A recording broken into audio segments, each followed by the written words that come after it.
Hello, everyone. Welcome back to the show.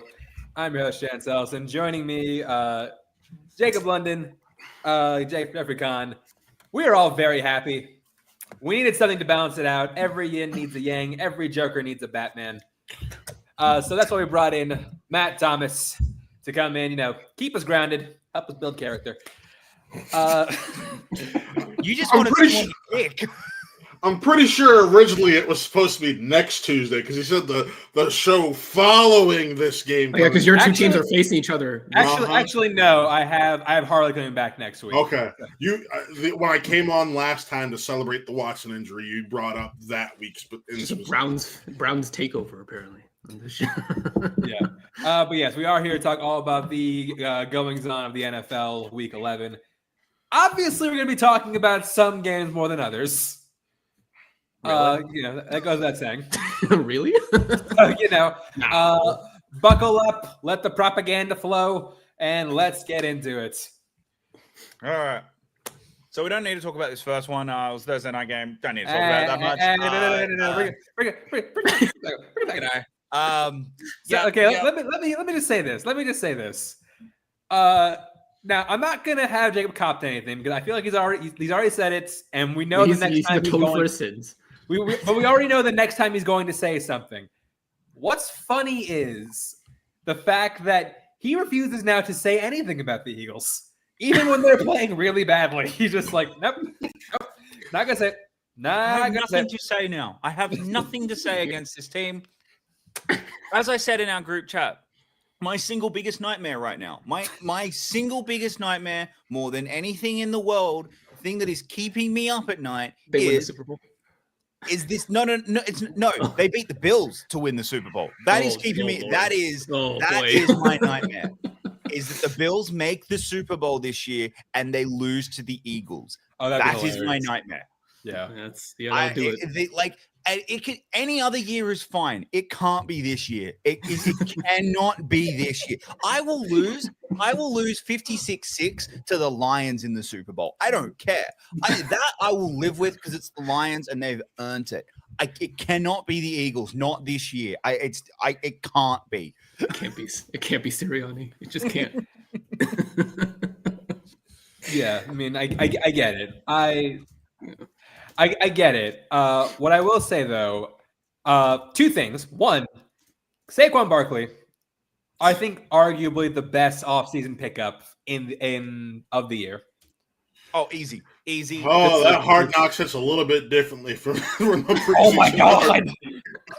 Yep. Yeah, John Mara has not slept in months. Oh yeah, because he's like if we let Saquon and he goes to someone like the Eagles, I don't know what. It's the best pickup in the offseason. In all seriousness, I'm just going to spoil it. If Allen didn't win this week, Saquon should be MVP. 100%. He's definitely in the running for offensive player. Genuine MVP argument. Yeah. Funny thing is, Jacob, I agree with you. Unfortunately, they'll never give the running back MVP. I agree with you, but if he does 2,000 yards, which he's on pace to do this year, if he does 2,000 yards, and if the one seed or something, Allen's got the Allen. If like Steelers are the one seed, I could maybe see them giving it to Saquon Barkley. Because that's where, like, if they like giving it to one seeds, but if it's 2,000 yards and that, like, I could maybe see that happening. But you're right. He's not even on the Vegas odds top 5. Yeah, that's the sad thing. Like I agree with you. 100%. Until 2 weeks ago, Patrick Mahomes was still the odds-on favorite. So, like, let's how all those interceptions and he was somehow still. His team was undefeated. It's the undefeated season. The funny thing about Saquon is, like, you will never see someone more motivated to not get tackled at the 1 yard line. Not just not get tackled, not get tackled at the 1. DeAndre Swift can relate. from last Yeah. year. That dude will do literally anything to not get tackled at the 1. He'll get tackled at the 5 or get tackled at the 1. The last thing about this game that I just want to say before we move on. I think I know where you're going. I think I know where you're going. Yeah. Hey, the Kingsbury curse is turning The second up. half cliff. Yeah. Commanders, Yeah, you might be getting found out now. Terry McLaurin was targeted twice, I think, this game. Which is It's like, Yeah. again. you're not throwing to your best receiver. I said this week 3. Hey, this is great. I'm so Enjoy happy. it less. Yeah. I'm so happy for Jaden Daniels and everything, but Kingsbury runs a college offense, and the NFL know how to deal with college offenses eventually. He can't change it. They We need to see what happens when he they changes work it. they work for 8 or 9 weeks, and then you're done. Now the positive that the Commanders had this week is they go up against one of the worst teams in football. Yeah. So you know, They get a Going break against the early. Cleveland Browns? no, they I go thought up they against, already did that. Not quite. they go up but yeah. against the team that somehow made you guys look bad, and that's the Cowboys. So they're going to be, Yeah. Hey, listen, it was week 1. We all had weird, crazy ass. Oh, no one knew what we were to expect in week 1. Hey, and also, I'll stay my mad on this one because the Dallas Cowboys also made us look bad, but we're not talking about that right now. Eagles, you're legit. You're genuinely legit. You're a scary team. We'll see what happens. Look, we'll see what happens in the playoffs. Yeah. I still think you give a competent head coach this team and they become genuine bona fide Super Bowl contenders with Sirianni in there. It's a thing it's a toss-up. I threw out in our group. I don't know if I talked about it last week, but another nightmare scenario for Jacob. The Giants fire Brian and he Dable. goes to the Eagles. And he goes to the Eagles. I think. Yeah. That's I'll the be nightmare. amazing. Jacob, I'll be honest with you. I That'd be think if the Giants fire Dable, he's going back to Buffalo. Yeah. He'll become our Yeah. QB coach. He'll become out. We're not going to get rid of we're not going to get rid of the OC. He'll become a QB unless coach. the OC gets Who's the your head coach. OC Unless he right gets now? a job. Unless Joe he gets. Brady. Like, I mean- if we make the Super Bowl, he's getting a job. 100%. Listen, Joe Jacob, Brady. Jacob, I saw your we'll call it tweet for lack of a better Yeah. term. But I saw that and I'm like, there's gonna be like nearly half the gonna be league is gonna be I think there's 9. I think 9. I genuinely think 9 coaches are getting fired in this offseason. Wow. Yeah. So 9 on top of 2 we've already had. Yes. No, 9 in total. So Including Nine the in two. total. 9 in total. yeah, Okay. but 7. I think 7 more. I mean, 7 more firing. yeah.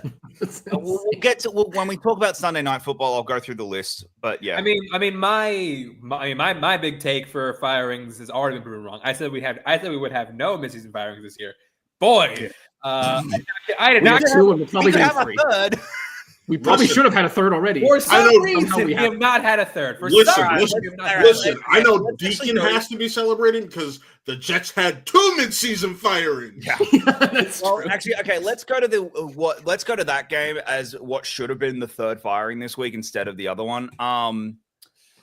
Jesus. I mean, we all predicted Lions. this. Lions. Hold on. Lions. These men have families. The spread was what, 13, and we Children. were like, "That's not enough." We said that was not enough. And it wasn't. Look, Apparently not. Shit. I want to give the Lions all of their flowers in the world. You beat and look, you beat up on a bad team. You're just Yeah, going we in did. and Well, destroying and look, them. I know they're a bad team, but like we've seen like good teams go against bad teams and like eke out Play down like to the competition. 6 points, 3-point wins. Oh, The yeah. Lions, every time they look at a bad team, they have dominated them. Oh yeah, Lions against it. Look, Lions spread against a bad team right now is the easiest bet in football. You take it like they were 13-point favorites, and all of us went, "That's too low. It's too Yeah, low. exactly. It's too low." Do you And know Dan look, Campbell? Yeah. they're coming in and going, "We are putting our foot on everyone's throat. Yeah. We don't care." Like we don't care who you are. We are You don't play murdering down to you. the competition. So like Lions, You're you deserve every single minute of this. You have earned it over the last 3 years. Dan Campbell is one of the best coaches in football right now. He is doing a fantastic and incredible job. Doug Peterson, how the fuck do you still have a job? Yeah, How it does is. Brent Holke still have a it is job? Excuses they had Mac Tuesday. Jones? Because I don't know. because he has Tuesday. one of those shiny little rings that signify that he did something at one point in time. This is a league where it's like, what have you done for me lately? I know, right? I think. But Unless you are a garbage organization like the Jaguars who can't do shit right. Yeah, that's fair. That's fair. Listen, yeah, like Doug Might as well Peterson, just keep. Balky, both of you to go. I can say one thing. Being a Browns fan, I have one gift, and that is identifying bad or mid QBs. Oh. And Trevor I have said since that draft, I'm like, none of the quarterbacks in this draft are good. Justin Fields and Trevor Lawrence are on the exact level of that thing. And so far, I'm being proven right. Look, Well, they're stuck with him. So Yeah, it's too late now. He's not going nowhere. Not only that, it's the it's the COVID draft. Like I think I know 2020 is technically the COVID draft because that's the one that they did in No. This is the COVID draft because this is the one where you didn't get a last year, a genuine final year to evaluate. You had those weird the Big Ten. Blake played strictly years. Big Ten teams. I think it's pretty clear now, especially given what we've seen. In a normal year, Trey Lance is maybe a 5th round pick, maybe undrafted, maybe then when he's told that, he probably stays in college an extra year. I don't think he goes undrafted. That's the one I might disagree on a bit because they were sold. Remember, he had 2 years of production at that point, and part of the sell on him was that previous. Because it was a COVID year, he didn't play, so everyone was going based off those 2 years. If he plays that 3rd year, he then maybe is a higher draft pick later, and then because they'll have at least tape on him. Maybe not playing for 3 years is what destroyed him. I mean, we're seeing what happened.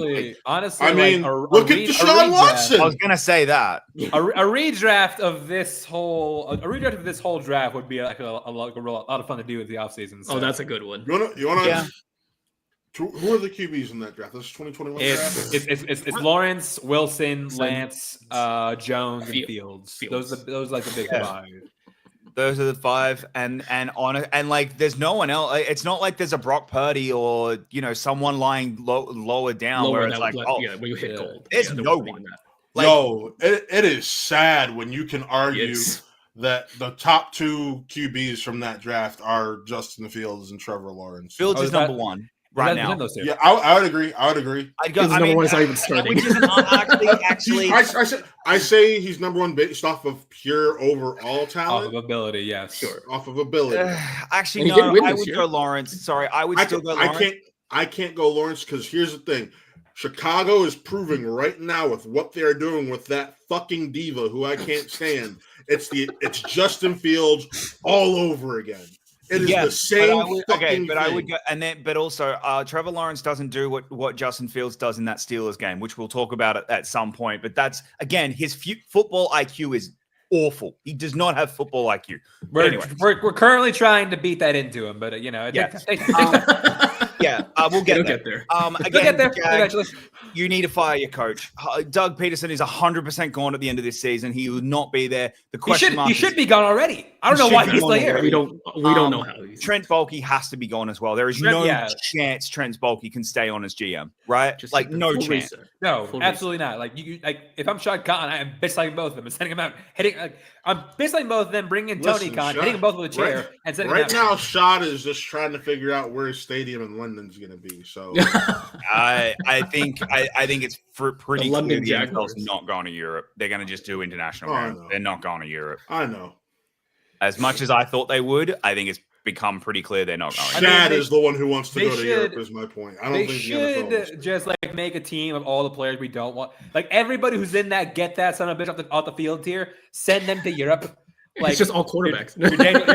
You're Daniel Jones. All quarterbacks. You will let this. How long? Hang on. Does Doug Peterson have the McCarthy thing? What is his contract? Oh, when his contract expires? He probably still has a year. Because that's the whole reason why. I think he had a 5-year. Yeah, unless he's a lame duck coach, then that's probably they're waiting. Yeah, that's probably because that's why McCarthy's not getting fired. Because it's just no, he only signed a 3-year. So this would be So this is last year. Yeah. So this would be his last year anyway. Okay, so he's a lame duck coach. Okay, then that makes sense. Neither of these guys deserve to finish their contract with dignity. They both deserve to be fired. That's also true. Yeah, when you get embarrassed this badly, was the worst loss in franchise history. Yeah, we're in franchise history. Like they literally lost by more points than the famous Chris Paul meme. That's how bad this is. All right, I'm eventually going to get to the ones you all want us to hear us talk about, but instead let's talk about one that I don't know if anyone actually watches. We should do. Let's do just those two games the games no one watched. Do those two last. Let's do those two games last. Or the ones I skimmed. Yeah, that's what I'm getting to. The ones that I'm going to be real with everyone here. I watched 3 games on Sunday.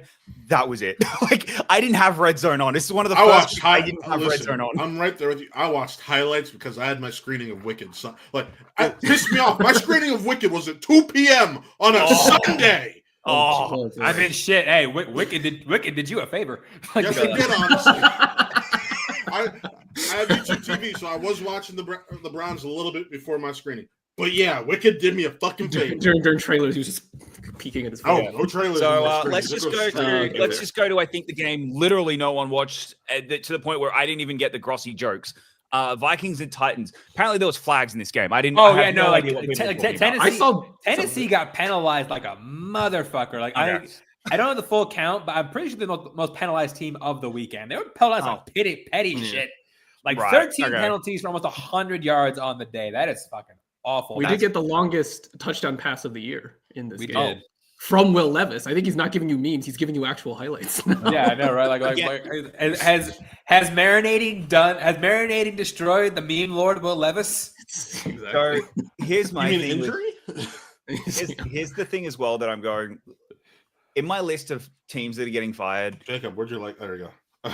I deleted Titans.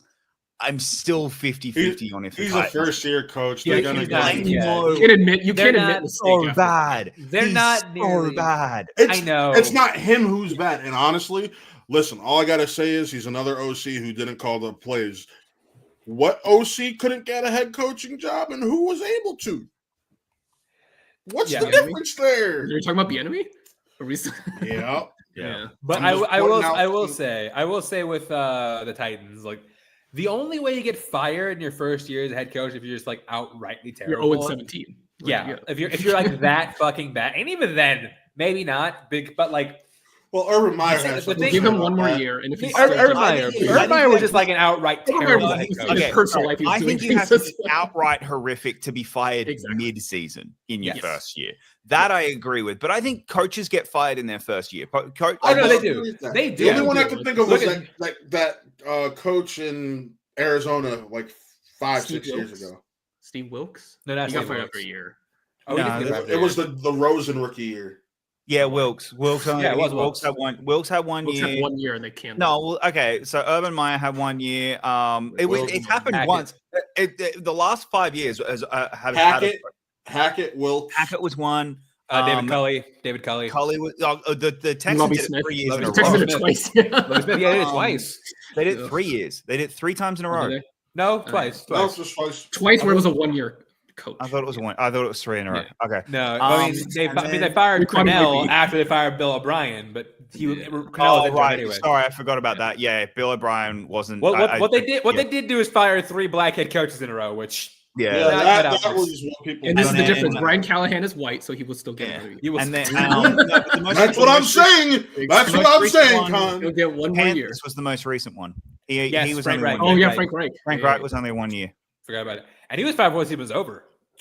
Yeah, to be fair, I think Reich was just like getting. Reich was his was mid-season too, actually. Well, to be fair, he wanted to draft. He wanted Stroud, and the owner did everything the opposite of what he wanted to do. Exactly. I wouldn't be shocked if he gave money back to get out of here. Yes. I will pay you to fire me. All right, let's move on to another game that I didn't watch. Rams at Patriots. Stafford 4 touchdowns. All I can say is Drake May looks pretty decent. I mean, he's had a chance to win moments, but like he's overall he's looking better and better each week as someone who was able to get him in his fantasy league.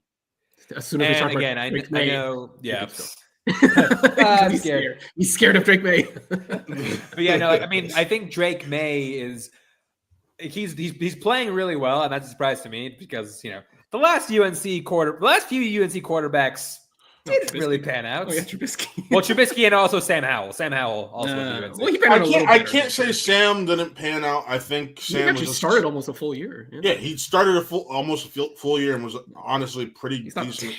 He was okay on a bad team. Yeah, that was his problem. I think part of the reason Seattle traded for him is he's going to get the Geno Smith treatment. Is he's going to end up just sitting behind Geno, let Geno play out the rest of his deal, and then you have a younger option to hopefully just take over and do what you got to do. But yes, the track record. But yeah, it's Stafford's playing really well, and I saw someone like one of the fans chat saying like Stafford retires. At playing like this, I don't think he retires. I really don't. Not at the end of this year. No. I think he's got one more year.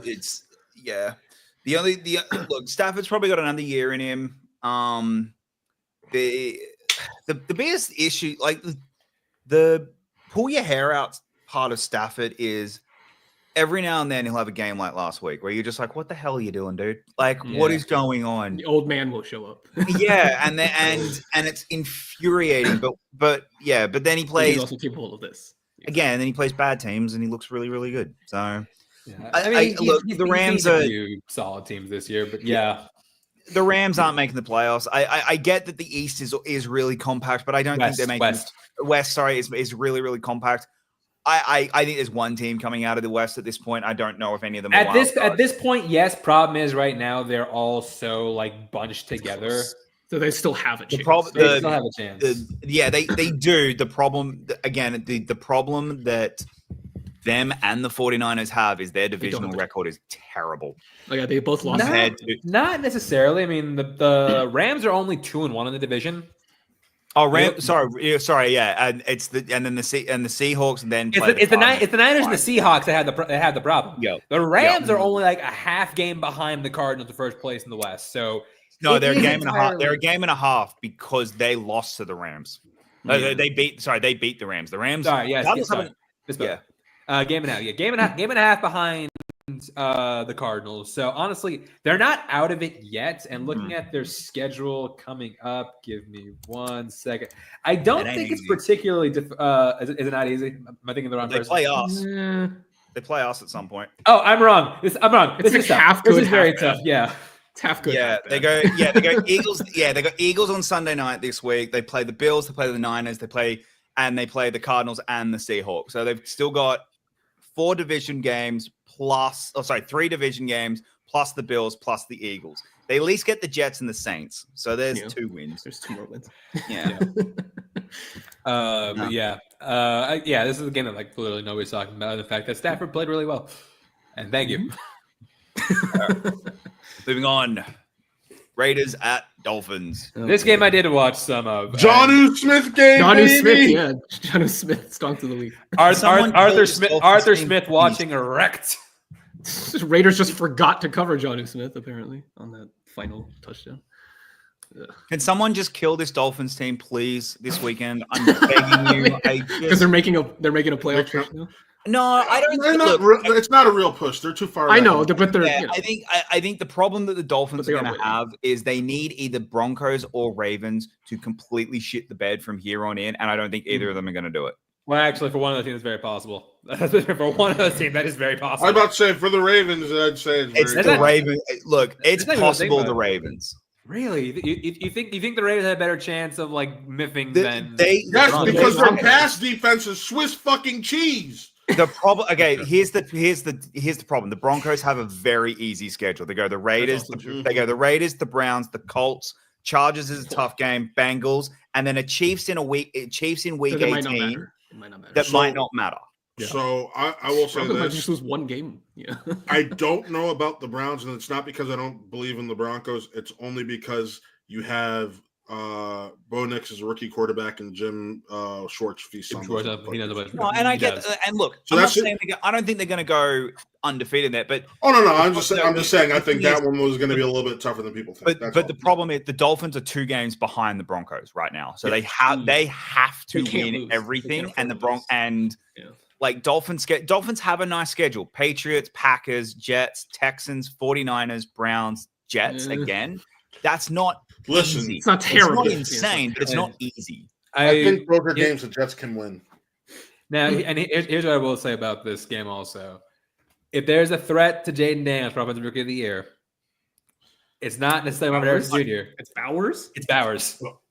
It's it's Bo fucking Nix. I think it's What Bo are you Nix. talking about? I think it's Bo Nix. Like, but let's okay. be real. It's Bo Nix, but Then Bowers has a third Bowers place. Bowers looks Bowers good. looks Bowers good. looks really good. That's because Minshew can only throw to him. Yeah, but look, Bowers has third place kind of wrapped up. But yeah, I agree with you there. Bowers is in the conversation, but he's not Jaden Daniels' competition. It's Bo Nix, right? But hey, look, Nancy, you can breathe easy. Everything else may be fucked on your team. But you got Brock Bowers. You got Brock Bowers. You got a You got a tight tight end. end. Waller. You got a You got tight the next end. Darren Waller. Well done. Yeah. You have a tight end. Now you're I mean, nailed the most. And they have another young tight You end. have who's two. on- who just Yeah, got you have two. You have Michael Mayer, Michael Mayer. who's also really good. Yeah. So hey, get ready for a lot of two tight end sex next year. Two tight end sex. Let's go. everyone's favorite. Yeah. And moving on. All right. Raiders back in the tank. Back in the tank. Go ahead. Should we? Yeah. No, we'll do this one, and then we'll Keep talk going about with the our games that don't mean as much. all right. No, I want. Where's PLD when you need him? Oh, okay. Well, Can I let me- can I let me- shit on Caleb Williams? Let me I say told this. you, Chicago. I Let me say fucking told you. I don't know if he was. Let me say this real quick. It must They be definitely- hard being a Bears fan. I cannot How about I fathom. call Chris Anthony Lopez and cannot- find out? I cannot fathom God hating me that much. I Or really you could be a Jets can't. fan. You could be a Jets fan. You You could could be a Jets fan. Browns fan. Yeah. You could. No, be, that- but There's definitely Alright, worse. Brown, look, you guys are in a mess of your own making. Like this is your own. Hey, making. no. This is not out the fans making. I'm saying it Okay, is- fine. You're in a mess of your Organizations. Your, Your you're organizations. you're in Yes. a mess of your Yeah. owner's own making. Like No, this one I Yeah. will put on this one. As much as I don't like Jimmy Haslam, I am for the dome. I will say this: I am pro dome. Sorry, Nick Harley, you can fuck off. I love you, but no. And I don't like Haslam, but he was actually of everyone involved the one most against the Deshaun Watson trade because I mean, to be fair, it's because it was his money, but well, no, yeah. it's well known in the area. Stefanski and Barry had to convince him because they thought he'd be a talent upgrade over Baker. And Haslam loved Baker. Well, but look at back- what world we live in. We'll get to the Browns. We'll get to the Browns. We'll get to the Browns later. I Back know, to I'm the- just saying- I'm back just- to I'm the just saying. Bears. Back to the Bears for a second. Look, the Packers versus the Bears is the most storied rivalry in the history of the NFL. However, is it the best rivalry as of right now? No, because it has been dominated by the Packers for the better part of 10 years. Was it 11 straight wins? 11. Well, yeah, it was going to be. It's now 11 straight. It's now, but like, here's the thing: the Bears almost had it. They almost had it. They drove down the field. Caleb Williams had his very first big boy Amazing drive in the throws NFL. on third and Some fourth really, Yeah, down. sorry, really good I can't. throws. This isn't on Caleb. It's Sorry, not on that was No. Caleb. Caleb, those They- throws from Caleb were incredible. He does I'm the not job. saying He, it's he his gets fault, them. but they're and Jacob- ruining him. Jacob, Oh yeah, Oh no, the Bears have. The That's point: Caleb did his job, got him to field goal range, and Jacob. We have a clip for this one. Hello, darkness, my old friend. The Bears have lost the game again. Oh, you're upset that I'm not calling? Well, you know what, Mom? I'm upset that you made me a Bears fan. That's child abuse. The second week in a row where this exact same thing happened. That's insane. Yeah. To a division rival too. But yeah, Bears have Yes, now true. lost the game via blocked field goal and Hail Mary. Hail Like Mary. those are some absolutely fucking Bears ways to lose This is games. just But- not and not your season. but the thing is, again, look, Packers did not play well. Like my Packers missing the playoffs pick, I'm very proud of at the moment. Like that looks like it's going to come true. But again, like I know you say it's bad coaching. This is like, No, what the hell are you thinking? Just we'll just run the clock down. Yeah, he ran once and then ran the clock down to 3 seconds. It's like, let's not Like, try to get more. Run a rebounds. play. Run up when for 2 weeks now you've had opponents on the opposite side saying, "Oh, we expected them to do this." It reminded me of Hackett doing the same thing when he kicked the first game of Hackett's career. Yeah, he just let the timer out and then kicked a field goal and he missed. And you just sitting there going, "Come on," and just man, look, HBO does some incredible things. They convinced us that Eberflus is going to be a good coach this season.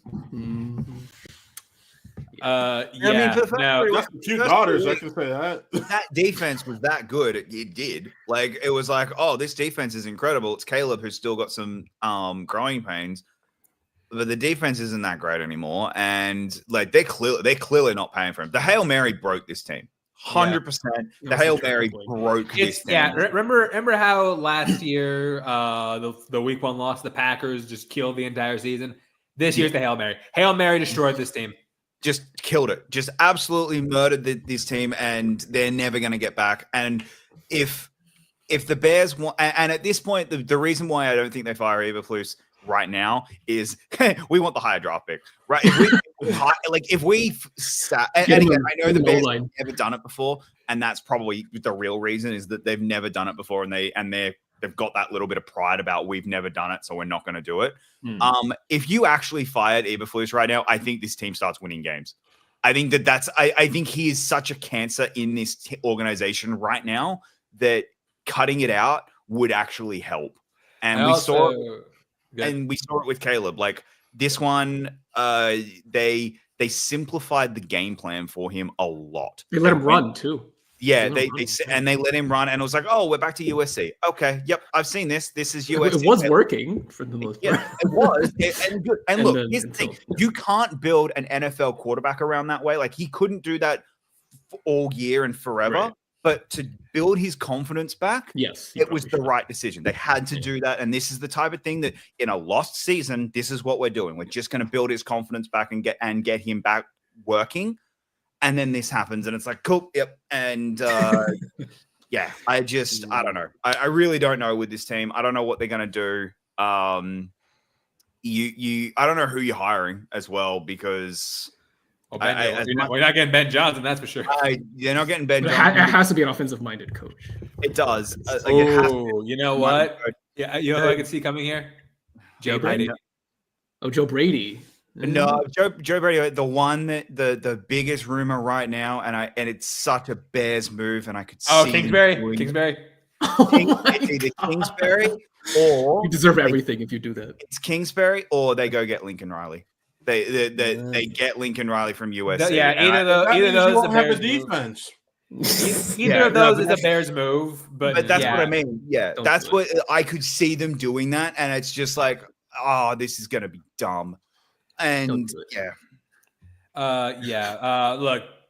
there's either 2 things are gonna happen to Caleb. Either he's gonna develop, he's gonna beat the Bears themselves, and he is going to be the guy in Chicago, or he'll go after 3 years. Or he's in Pittsburgh in 4 years. So either way. You don't want him in Pittsburgh. He's an undersized diva. Fuck him. Chance is happy with Fields now. Look, talk about quarterback divas. It ain't gonna be Caleb. I don't think Caleb's a diva that much. I really don't. You know who? I think it was a little overblown. The NFL's gonna get a diva next year, and we are not prepared for it. Like we are not prepared. No. The NFL is getting the football version of LeVar Ball. Just next year's gonna hey, that's a little insulting. Like Dion did stuff. Dion did stuff professionally. Yeah, I don't care. Who does it? He acts like LeVar Ball did. Look, to be fair, Dion has earned it, and what he's doing in Colorado right now, he's earned the right to do it. His son's not. His son's going to come in and act like we are not prepared for what happens. Dion is already looking at houses in Vegas. Let's be honest. Yeah, Raiders. Good luck. Good luck. Speaking of divas in quarterback divas. Jets. Wow. We all pick the Jets, but that's wait. Can we talk about the fact that both Zach Wilson and Sam Darnold have a higher winning percentage as starting quarterbacks for the Jets than Aaron Rodgers. Where's Deacon? I need Deacon. Quit hiding. MIA. We put an APB. Actually, I did try to get him on the show. I could not find him. I mean, he was here earlier. He's like, I saw cinematic masterpiece while this game was on, but I made the right choice. When you are getting carved up by AR-5, a misfiring gun. Hey, Anthony Richardson might have learned something having to sit for a couple games. He might have learned something. No, he actually looked the Jets defense that's checked out. Also true. I do not care. He also looked and I'm done. Again, look, there was the report that came out. Actually, this game, AR looked great. AR looked fine. Like, again, I don't really care about this game outside of the fact that the Jets embarrassed themselves, which is genuinely fucking hilarious to me. Yep. But let's just move on to the actual story from this week about the Jets that we kind of need to talk about, because the interesting part about the Jets is what the hell happens next year, because that's the interesting part. Because Colts, I don't think, I know they're technically alive. They're not making the playoffs. I think they're the fourth team. Like they're the third team that are in that little in the hunt. They're third. They're not making it. But the actual funny, like when you look at like the playoff odds, it's like everyone's like 95 plus for the first 6 spots, and then after that it's like 30. And then Denver are the like, we're 90%, like we're pretty sure you're gonna make it, but we're like, it's your spot that's up for grabs. Like everyone else's spot is pretty much solidified. But let's talk about the actual news that dropped today. Oh yeah, actually roll the clip. Yep. So long, farewell, I'll be the same. Get the fuck out of here! I do not understand this move. I really don't. So they're just full reset. I feel like the full reset. Aaron Rodgers is not going to be on his record as a GM is like 22-60 something, if I remember. Yeah, look, I kind of get it now. I don't want to get political on this show, but we know who the Jets owner is. But Jets owner, look, the biggest fear if you're a Jets owner right now, and this was Nick Wright's take, and I'm stealing it. The president takes the team away from you. The biggest fear right now is Woody Johnson is the reason he fired Joe Douglas now is he wants control over the next hiring before he pisses off to London. That's the big fear that you have because instead of, he knows he can't do it in January when there's the Super Bowl, like he'll be gone. So he's doing it all now. And that's the big fear. You don't want that. You cannot have that. Just explain to me real quick why he's pissing off to London. He'll be the ambassador again, like he was under Trump. He was the English ambassador under Trump. And now that Trump's back in, he'll probably go back and do the same. There is okay. So basically, there's going to be a big power vacuum in New York, and oh my, Aaron Rodgers is there to fill it. Aaron Rodgers is going to step in.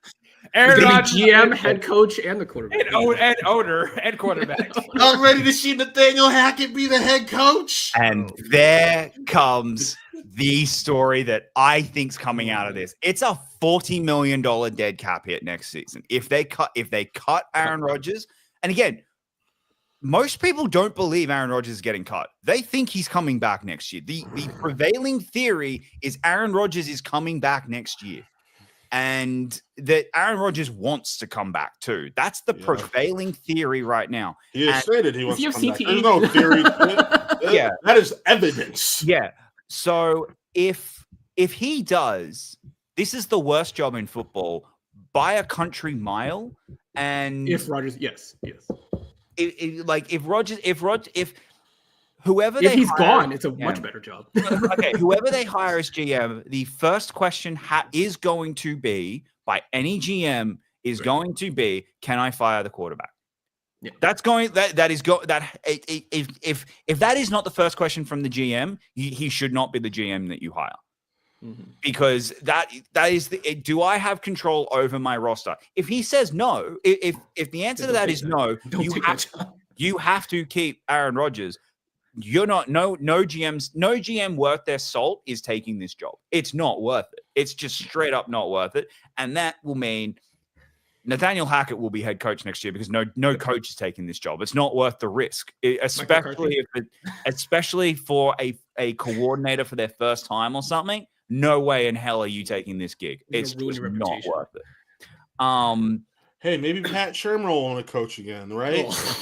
The after effect. I mean, the flow-on effect for me that I find interesting is what happens with Sauce Gardner.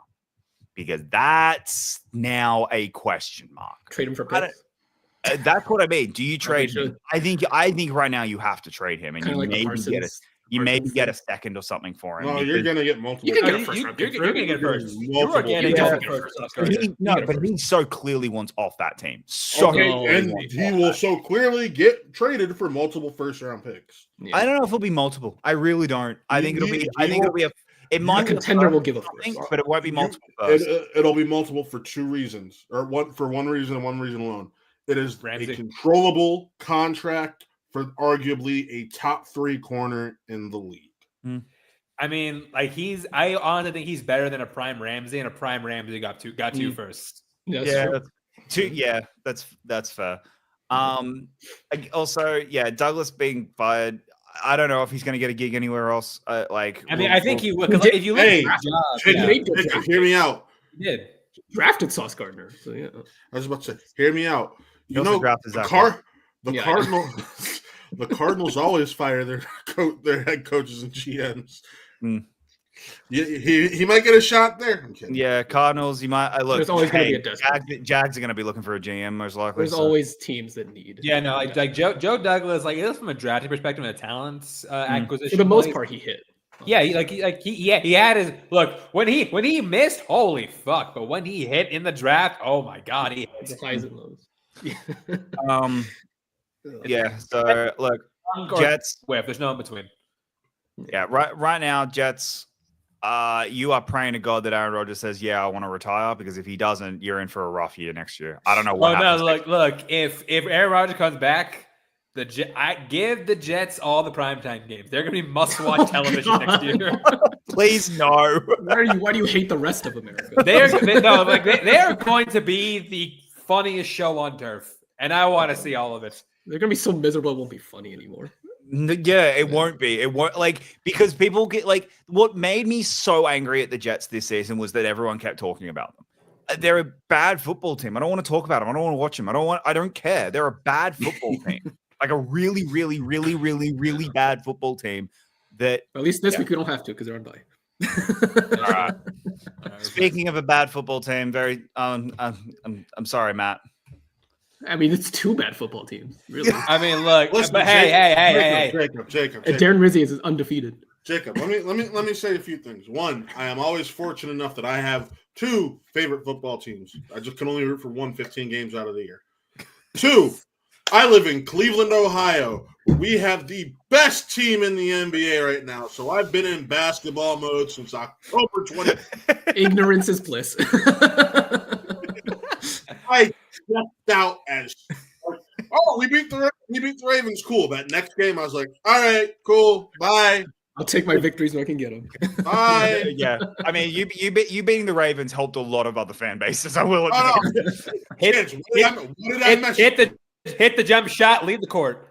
Yes. I literally messaged him, "You're welcome." That was the first thing I said after that game.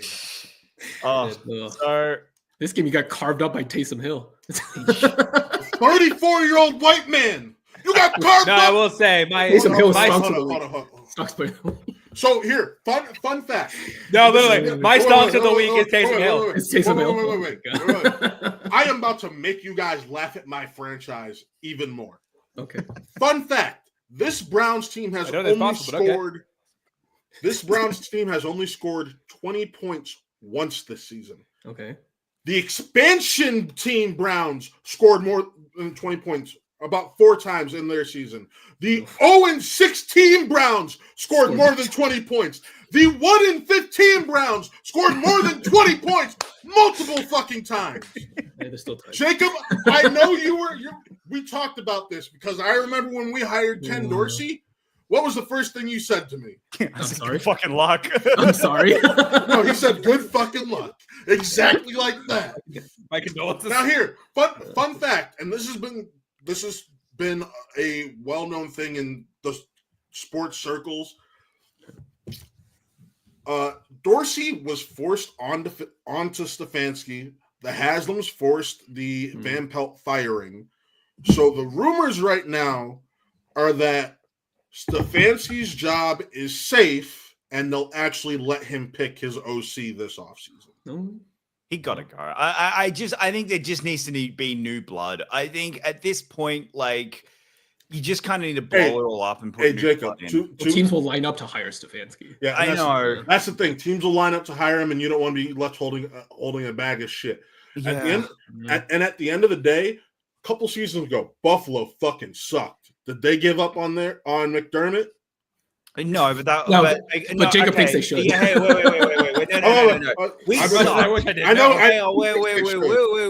Whoa. No. We sucked under Rex Ryan. We fired Rex Ryan, brought in Sean McDermott to build a culture, and he built a culture within 2 years. Yeah. And we've not sucked since. Stefanski's been the head coach for 4 years at this point. 5. And he's won Coach of the Year 5 twice. years. 5, and he's won 2 Coach of the Years. I understand, but he's never been successful ever. Like, it's not been successful outside of a playoff game. Yes, against From his against, basement. Look, Chance, with all due respect, the most fraudulent 11-0 team we've ever had in football. Like, No, you're right. it's You're right. it's again. Hey, I'm not going, and not only that, they nearly fucking blew it. Like, that game, they nearly blew it. And to be fair, they nearly blew it because of a Joe Woods defense, which unfortunately we also lost to this week. So again, I like Stefanski as a coach, and I understand he is 100% going to get another job somewhere else. I know all of that, and I get it. But he is hamstrung to this quarterback contract. No matter what's going to happen next season, he's going to get he's still going to have Deshaun Watson as his quarterback. You're not getting rid of that next year. I know you keep hoping and praying. It's not happening. He gets arrested. Jacob. I told you the only way I'm hoping and praying for that is if this NFL the research into the whole situation with the sexual assault. That's the only way I know I'm getting it, and that's a far cry from happening. And in all seriousness, with the Trump election, it ain't happening. I know. Not that we're getting political, by the way. But at the end of the day, they're gonna have a high draft pick. Yep. I am hoping, because I'll be honest, the QBs I trust in this draft all are going to be able to be drafted in the second round. Like, this is a very iffy QB draft. I wouldn't touch Sanders with the 1,000 foot Sanders is pole. going first. Look, I wouldn't either, but Sanders is going first overall. I don't trust Cam Ward. It seems like another Baker Ward or another Baker Mayfield situation with a guy who shouldn't have been drafted as high as he was. Turns out to be fine at best. My personal favorite QB. Fine at best. Yes, fine at best. Fine at best. He's short. I don't like short QBs. Look, I'm just telling you right now, they're not drafting a quarterback this year. It's just not happening, guys. Listen. I am saying you can get yourself wide receiver help to replace Amari Cooper. Thank you. That looks like a fleece right now, by the way. Oh yeah, 100%. Although to be fair, you actually made money on that because I know we did. Cowboys, so. I know. That's why I said thank you for. We're making clutch catches. Matt, I swear, if you guys draft T-Mac, you are banned from this show. You do not touch him. You don't deserve T-Mac. He's mine. I'm personally I'm a Emeka Egbuka guy personally. Of course you are. Me. Of course you are. Listen, what's the one position from Ohio State that has been the most trustworthy position in the NFL the last decade? Damn straight. Anyways, but I would rather draft a receiver round 1 and then you take a shot on a QB in round 2 because you will be high enough to the point you'll be able to. I'll take Quinn Ewers in the second round and hope and pray. He's not gone to the second round. Right now, he's projected as a second to a third round pick. That's how bad this draft is. There's going to be desperate teams. I don't think people realize just how many teams they are comparing this draft to the Kenny Pickett Yeah. draft, Jacob. Hey, we don't say that name. Hey, real quick. Fun fact: 1 year ago today on Facebook, I asked Chance, "How's it feel to have you Baker Mayfield?" Honestly, given how Baker's playing in Tampa right now, I take that. But I got Mr. Unlimited now. So I'm true. good. Baker and And also, Cleveland. like, okay, so But my point is, I would take a chance on a QB like that in the second round. Especially if these QBs are going to fall like what's being predicted, because no evaluator feels confident about anyone outside of, sadly, Shadur and Cam Ward. And some people trust Jaden Milroe. I just think that's dumb. I just right now, for the Browns, I think you need to move on from Stefanski. I think Stefanski needs to move on as well for his personal mental health. Sanity. Like, You know what's better? Listen, better than one OC? I have never in my life met a head coach who needed bad quarterbacks to have a good team. Like, I just, That's true, actually. yeah. Think about that. I don't know why. The better the quarterback is, the worse the Browns are. The worst. Jacoby Brissett. The Browns were a borderline playoff looking team, even with the Joe Woods offense. Last year with Borderline fucking playoff team with Joe DCR Flacco. and Joe Flacco, you made the goddamn playoff.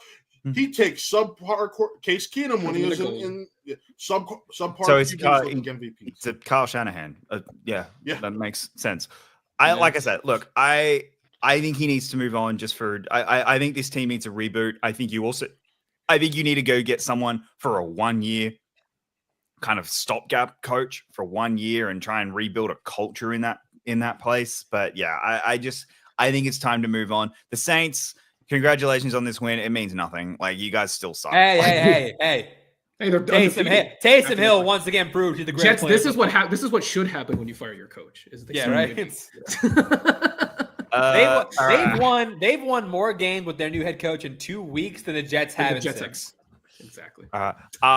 Let's move on. So we're going to move on to the late window, and then we'll come back to the early window. But this is literally the game I think 6 people in the entire country watched, because it was literally playing in 2 areas, and that was Atlanta and Colorado. That is Falcons Broncos. It was not playing anywhere else. Oh, actually, Jacob, I have a clip for this. Actually, I have a clip for this one. Oh. Give me this motherfucker. Get your ass up out of here. Kirk, Mix now. can you be a normal fucking team for once? No, they can't. No, Arthur Smith has broken them. I'll tell you what. I will tell you what. The Penix pick isn't looking as dumb as we all thought it was. Well, shit. Well, now no. Well, now it's not. Yeah. Now it's like, oh, they traded for him. They got him in the building and went, oh, he's broken. Oh, well, he's coming off a major injury. Yeah. But they're the Falcons had a golden opportunity to literally put a stranglehold in their division. They're too chicken shit to fucking take it. Yep. I still think they're going to win their division, but man, it's going to come down to the wire. Like, it's going to be close. Like you could have taken a fucking 3.5 game lead in this division. Yeah, 3.5. But you ran into Bo Nix, and look what happened. Yeah, but they've got the bye. They've got the bye this week. Yeah, Jesus Christ. The real problem is they have no defense. But this defense really not Kirk Cousins. Sucks. This defense they have no sucks. pass rush. There's no pass rush. No, they don't. Yeah, Falcons. How's again? You had 2 chances to take a top flight edge rusher or a top flight pass rusher in the draft, and you completely just fuck it on both. Even then, they traded for Judon, and it still does nothing. It doesn't do anything. Nothing. Didn't do nothing. So Again, the Patriots trading Judon's looking like a very intelligent probably move smart at this point. Smart. But I just again, no one watched this game. And like we said, Bo Nix, he's threatening for right now. You're threatening for player of the year. Also, Bo Nix, if you pan out, I will cop to it. I was so wrong. Bo Nix looks really good. I was one of the few believers in that mother. Like I said, Taylor's a big believer. Taylor is a big believer as much as she hates the Broncos. I have said this for years, and I will continue saying that. Being a Browns fan gives me one superpower: identifying good QBs. Bo Nix was when I was like, okay, he's gonna pan out. Just watch. And so far, I'm looking right. Well, I said Bryce Stroud was going to be ass, and he's ass. Bryce Stroud. Bryce Young was going to be ass. We've seen this kind of quarterback. The reason I was apprehensive, like we've seen this kind of quarterback for the Broncos fail repeatedly, and also at the same time, like he looks like a young Drew Brees. I want exactly what Sean Payton wanted. I want to see if he can keep it up because, like I said, like Mac Jones looked solid after a year. He did, and that's the real one. Look, the Broncos OC is not getting poached. It's not happening. Like that's the one slight positive that they'll have. Plus, it's not like Peyton's a defensive-minded head coach. He is an OC, like he is an offensive-minded head. That's the difference. That is the difference between Mac Jones and. Because I think Mac Jones would still be the Patriots head coach if Patriots quarterback if what's his name didn't go to the Raiders. Like if McDaniels stayed as the OC, Mac Jones is still the Patriots quarterback, and they're probably half decent. Like they're probably and Bill Belichick's probably still the head coach. I don't know if Belichick will be the head coach still, but I do. He may have retired. McDaniels probably the head coach for a year. No, and then you've all. No, but he may have retired because he may have already beaten the record. Like that's the type because the Patriots sucked so much they may have ended up getting the 8 wins or you know what I mean? Like that could have been the trajectory, but anyway. Yeah, look, no one cares about this game. Falcons, get it together, stupid. Move on. Yeah, just get it together. All right, let's talk about real quickly. Point and laugh. 49ers are done. Chance, you are now sounding like a genius at this. You were looking smart. I mean, you weren't looking smart until like 12 seconds were left, and that's when Gino came up. And then Gino decided to once again not write back. You know what? Forget Taysom Hill. Geno Smith is my Stonks Player of the Week. Also, you're excited. You're happy because Nick Bosa got hurt. Nick Bosa also got injured during this game. Yeah, good. Look, hey. I just proved an Ohio State player to get injured. Trump might have won, but Harrison Butker and Nick Bosa got hurt multiple weeks. So really, now we just all is right Joey. With the world, kind of. We need Joey and who was the one who did and we need Brock Bowers to get injured also. Brock Bowers did the Trump dance in the end zone that they cut away from. And Joe, like Joey is, but Joey's not as loud about it. Yeah, Joey, that's not like his brother. That's the difference. Yeah. I'll let Joey pass. I'll let Joey pass. Not you, Nick. Joey Bosa is always injured anyway, so it doesn't matter. Yeah, that's true. Like we don't need. Say you were gonna give him his black card? Why? No. I think that's because you said you were gonna let him pass. That's why. Joey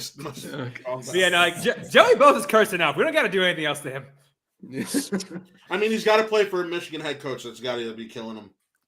That's true. I don't know. That head coach may win coach of the year. So I'm not saying it. I'm just saying as an Ohio, I will give the Bosas this. As much as I don't like their politics, they have remained Ohio State through and through, and I just find it funny that fucking Harbaugh has had to rely on 2 of the greatest Ohio State players in the last decade to be where he is right now.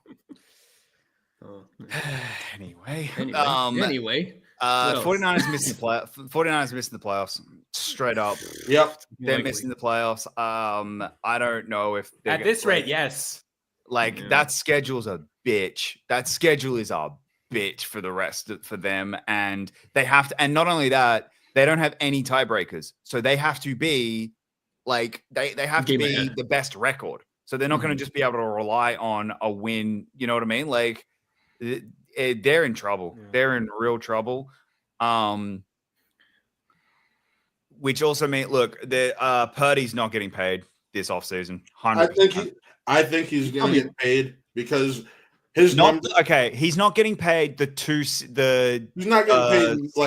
year. He's getting paid less. Yes, he's probably going to get 40 to 50, which is still nothing to scoff at coming from Mr. Irrelevant. No,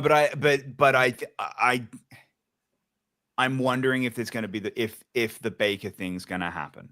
where they're like, we're not I want to get paid. 3 years, 120. That I listen. That's a proven deal. No, it's going to be higher than the Baker contract. It's got to be. He's been to a Super Bowl. Sorry, it's got to be higher than the Baker contract. Excuse me.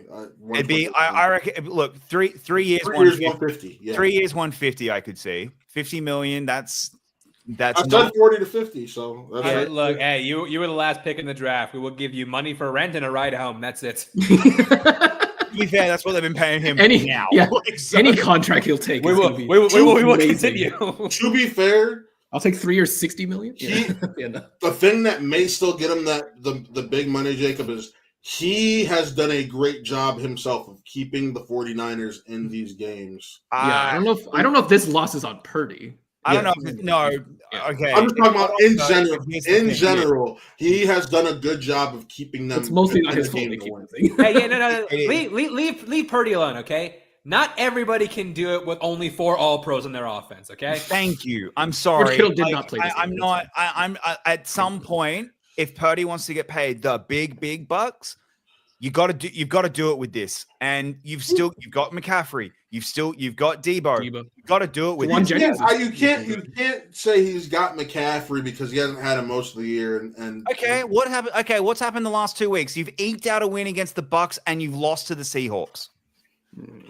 We can't act like the Seahawks are this horrible team. They're not great. They're not horrible. No. I'm sorry, they're not great. I honestly, if the Niners lose another one, do you just sit McCaffrey the rest of the year, like not getting more banged Probably up? should. The problem please do it. I want to see grown men cry in fantasy. He'll ask to play. You can't. And the problem you've got is that division's so close that they're not going to be eliminated until week 17. Like week 17 or they're playing the Sunday night game for the playoff spot, which I think could end up being that one, which it's the 49ers Cardinals is our Sunday night game because of this. Like, I think it could be. The only way it's not is if the Cardinals have locked it up in week 17, which would be hilarious. That's the problem the 49ers have is they're not able to really rest anyone because of that. The other problem they're going to have is Debo's gone at the end of this season, 100%. Like they are trading Debo Samuel or they're releasing him, one or the other because of that. But it's okay. You pay Brandon Ayuk, so you're gonna be okay. Yeah, and then you've got Brandon Ayuk coming back off injury. We don't know what's happening with McCaffrey. Ricky Pertels look all right. Like we did nothing. Just get Pierce off. Just get him some Kevlar, and he'll be fine. Like you know how we've all kind of joked at Purdy saved Lynch and Shanahan's career because of like because they hit on Purdy. It saved them the Trey Lance disaster. Yeah. Right. You are missing those 3 picks. You are 100% missing those 3 picks right now, and you've not hit on other picks. So the Lynch at the end of this season, the 49ers, like, I don't think it's going to happen this year, but next year, Shanahan and Lynch are both going to be on the hot seat 100%. They're going to walk into next season being like, you need to do something because this will be the first year Shanahan's ever had assuming they miss the playoffs, this will be the first time Shanahan's missed the playoffs when his quarterback is healthy. It's never happened before. And despite all the other injuries, Purdy has been healthy this season. Like he's never out for the all season. And then I'm really looking at Lynch right now and being like, dude, what have you done? Like at this point, the Trey Lance trade is really starting to hurt this team like really badly. And I don't know if the window's closed. Looking at the rest of their schedule too, like it's not easy. No, it's not an easy schedule. They got a rough schedule for the rest of the season. So like again, they're a good enough team that maybe it's not that difficult. But if they start losing 2 or 3 of them, then it starts to being like, okay, we're now in must win. We're in the playoffs in December. Like you're playing playoff football week 2 in December. That's not good. You don't want that. You want to be playing playoff football in January. Like, so, or you can be the Bengals and you're playing playoff football in November. Like you don't want that. Like, that's not where you want to be. Catching strays. Yeah, well, we're not even talking about. Yeah, well, Joe Burrow's a little bitch, so he deserves it. We'll get to that. But yeah, I think that's next actually. Is that next? Yeah, we'll go to that We're almost one. through the games that don't matter to us. Actually, no, because that one does matter to a degree because it's the one you watched. Because of one the of the married three to. you watched. Yeah, because of this here? thing. Let's talk about. Look, Monday Night okay, Football. I know we're really throwing the schedule out, but let's talk about the most embarrassing Monday night game I think I've ever watched. Texans. Listen, We also predicted this. Oh, we did 100%. The fact that Joe Mixon in the first half was on pace to have the highest fantasy score by a player ever. I mean, they did whatever they wanted. But not only that, But look, CJ Stroud this didn't. game, other people made this show, but this game started with the roof falling and the roof is caving. Did it start with? I thought it was like yesterday, the day before. No, it was an hour before the game. It was that day. It was. Yeah. Could anything be a more perfect metaphor? They tried to open. They tried to open the stadium, the roof, and then sheet metal was collapsing, and there was the one that collapsed and could have killed someone, like straight up. If that hits someone, that kills them. Yeah. And then there was another one that was lodged, and they couldn't get it out, and they had to literally send someone up to bolt it into the catwalk so that it wouldn't potentially fall because they couldn't get it out. No, this is state of the art, right, Jerry? But don't you dare ask for sunshades. Yeah. Not only that, they have them. But here, so wild stat about this. The Cowboys are literally the only professional team in all four major sports to not win a home game in 2024. Jake Paul has more wins in AT&T Stadium this year than the Dallas Cowboys. And the Saints have more touchdowns in this stadium than the Cowboys. The Saints. Yeah, that's actually nuts. And not only that, that game, that fight cost Cowboys at least 6 points because that's when Aubrey slipped. That's where he slipped. I thought the biggest ass I'd see in AT&T Stadium was Mike Tyson's. It was, and then I saw the Dallas Cowboys. Oh, okay. Yeah, like the Cowboys are one of the worst, if not the worst team in football. They're so right bad. now. Cooper Rush had to throw 50 something times. There are times in this game where I saw him just like, is Mike McCarthy trying to get fired? Yes. It seems like he's a lame duck coach, and I think he's just done. He's checked out. He's like, fuck that. CeeDee Lamb has checked out. Do what you want. I feel like nobody on that team wants to be there anymore. No. Oh no one does. No, everyone's checked out. Look, unless you're like fighting for a roster spot. And here's the thing: the Cowboys or Jonathan Mingo. And look, I don't know what the Cowboys do. Like the Jets, and here's the thing: with Aaron Rodgers, the Jets is the worst job in football. Without Aaron Rodgers, it's an okay job. This and the Saints are two of the worst jobs in football. Yeah, this is bad. This is a bad gig because you are tied You're tied to Jerry Jones. Sure. Jerry Jones. You're tied to fucking Deshaun Watson. I don't want to fucking hear it. If you take you're tied to Deshaun Watson for one more year. You've got one more year. No. It's more. It's more because of the dead cap. The restructuring of the contracts. Unless you're willing to eat it is 4 years of cap hits. Okay, but you're physically tied to him for 2 years, and then you can cut him, and then you just got to deal with dead cap, and you can deal with dead cap. The Broncos have proven it. Well, here's the thing: 40 million dead cap is different than 80, so I agree with you there. I know, but you can do it over 2 years. That's I know. I'm saying that's 40 million each of those years. That's because it's 90 for this year and next year if we were to cut him this year. I'm just saying. Yeah. No, but you have 2 more. You have 2 years of Deshaun Watson, and then 2 years over, and then 2 years of 40 over each year. Yeah. Anyway. The Cowboys' new $240 million contract hasn't started yet. It starts next year. Did you hear what the dead cap number on that is? It's $90 million next year. Yep. It's sorry. The cap hit next year is $90 million for Dak alone. Yes, for Dak alone. The dead cap is, Coming off a I remember torn Winston, 151. 151. Oh my That's lord. the dead cap. You can't field a team. It's straight up. You would not be able to field a team. The Cowboys are fucked. That's like I don't know what they're gonna do. I really don't. And there isn't an answer.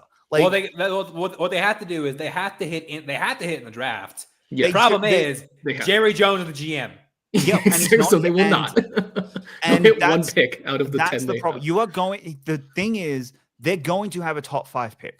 100%. It's going to happen. They might not win a game the rest of this year, outside of maybe the Thanksgiving game, and Giants, that's a coin flip at this point. I'm rooting so hard for Tommy Like, DeVito. that's a coin. I don't know who's winning that game. That's a coin flip. Rooting so hard. But Tommy everything Cutler, else, baby. yeah. Right now, with the Cowboys, I think you have to trade Micah. I straight up do. I don't you think you probably can should. keep Micah. I think you aren't going to be able to pay him. Cleveland Browns would like to trade you a first for Micah Parsons. You need Don't more take their than calls. one. Don't take Yeah, their do it. calls. You need more than- you need They're more than not one go- they're first. not- It's not going to happen.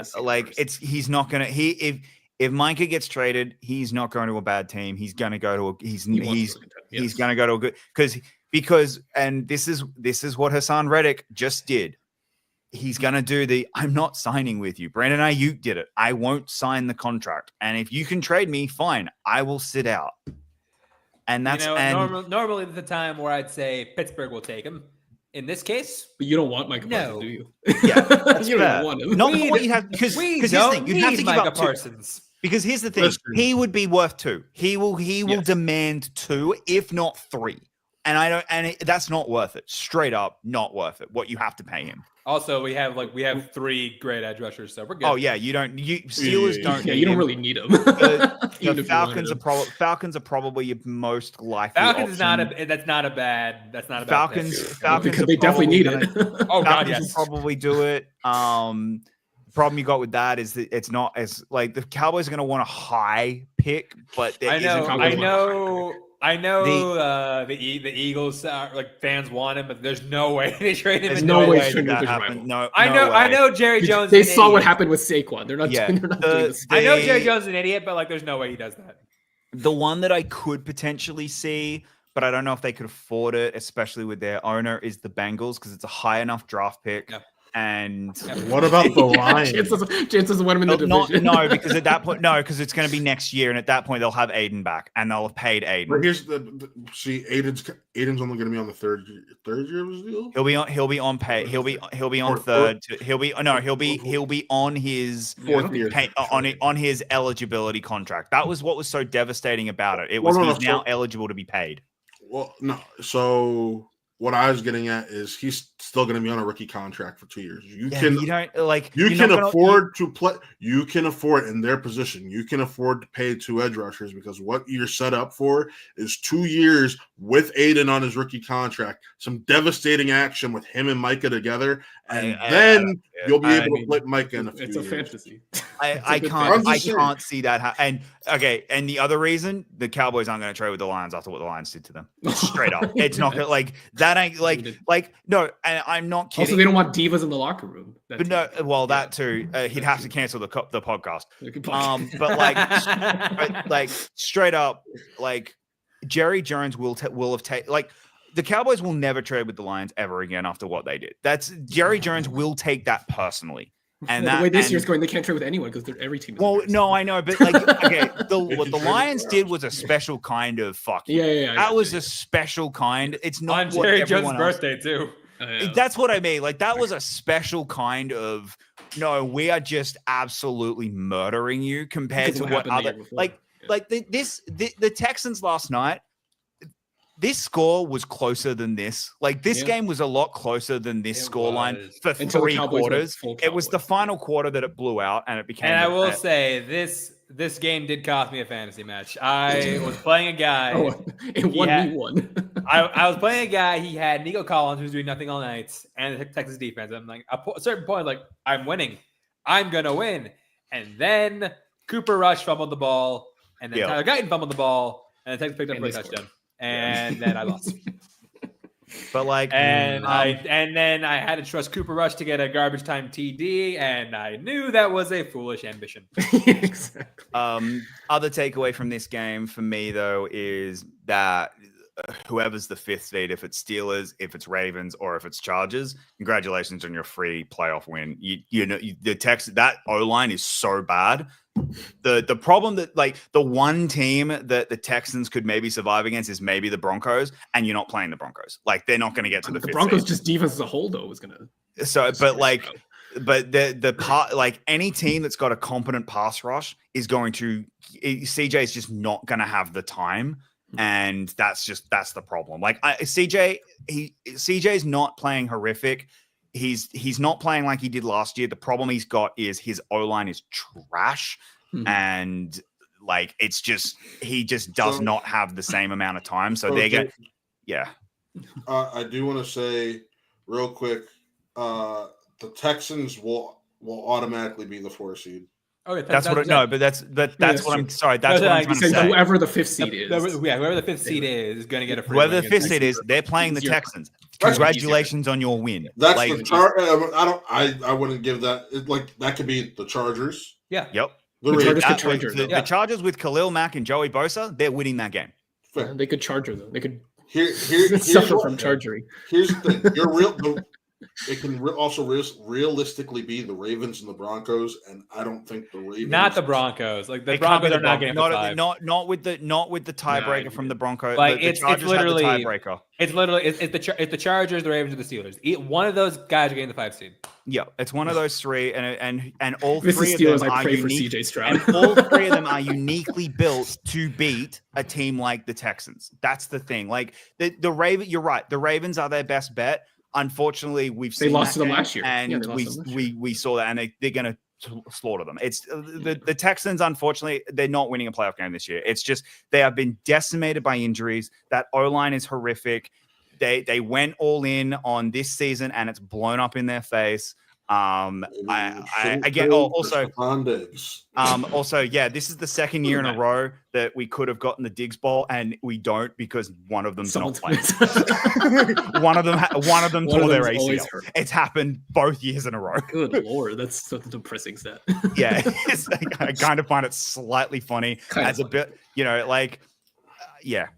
I kind of find that a little bit funny. So Jacob, do you want to point out?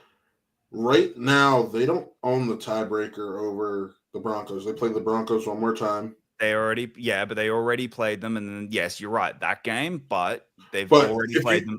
If you look at the Chargers' schedule, you have Baltimore. Yep. You have Atlanta. I'm going to try and go to that game. Yeah, you have Atlanta. You have Kansas City. You have Tampa Bay. And you have Denver.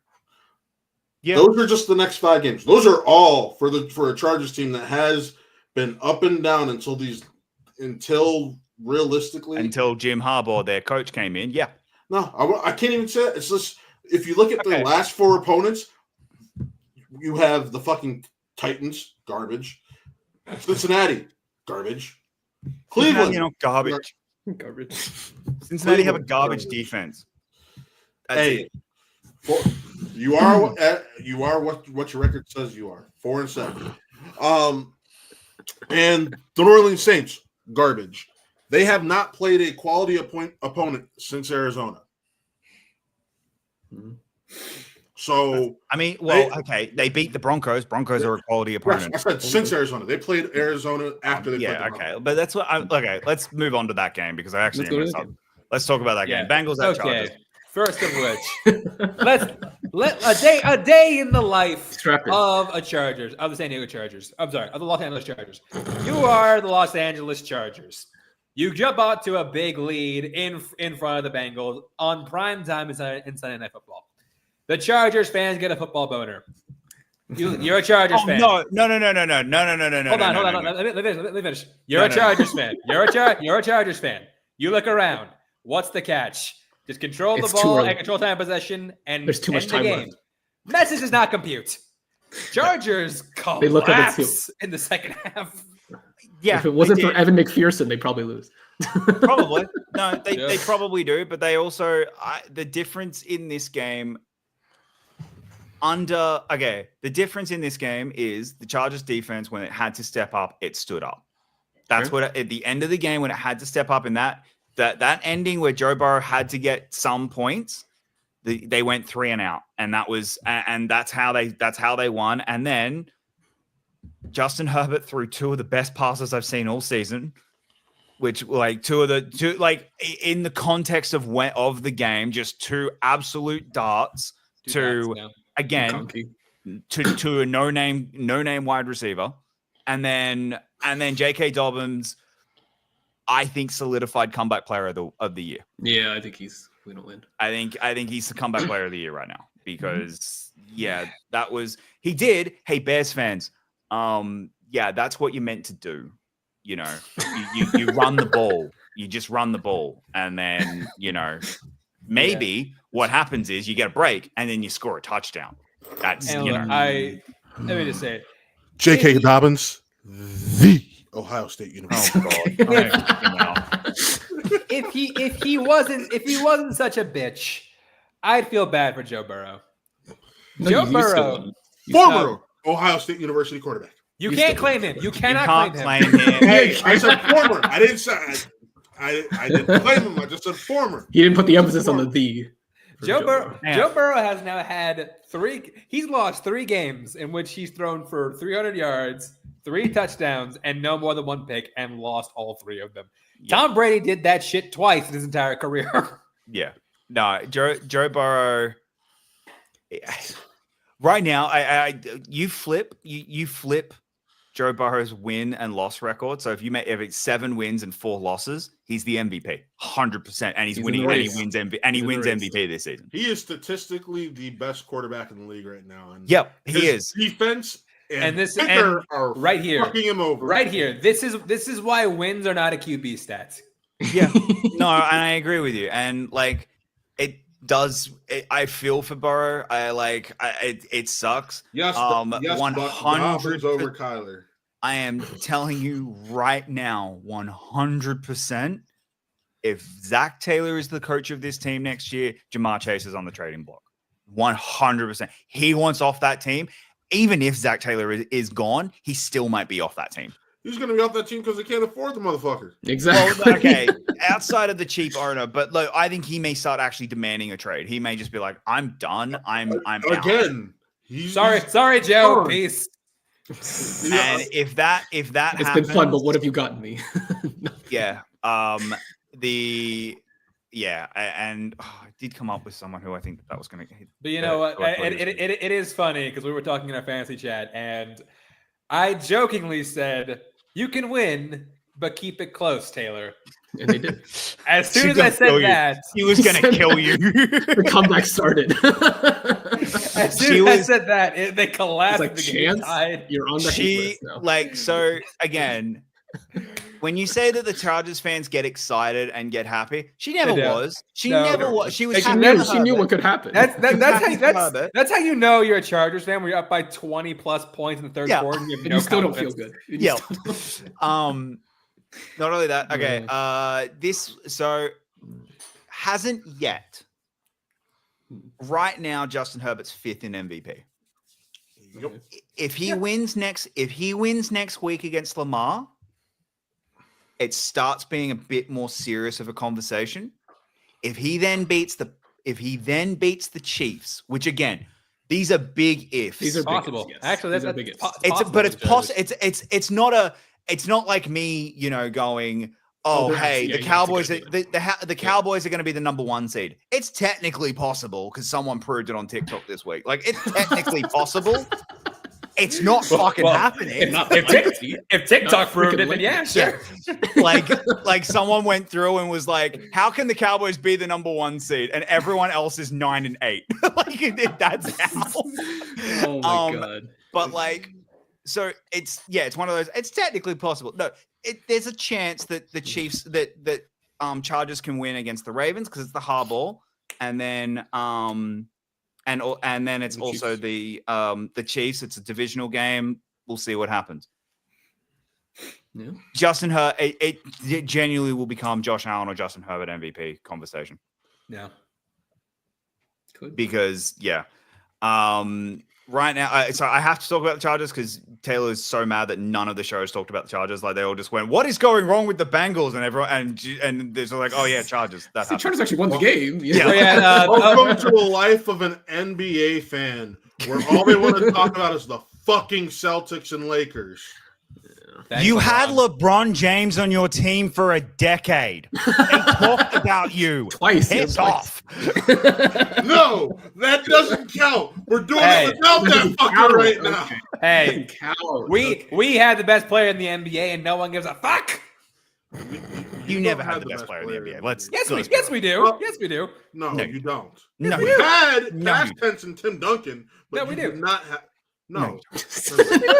Chance, shut up. This is not an NBA show. Move on. Jacob and I don't agree on a lot, but we can agree on this. So I actually do want to talk. I actually do want to talk about the Chargers.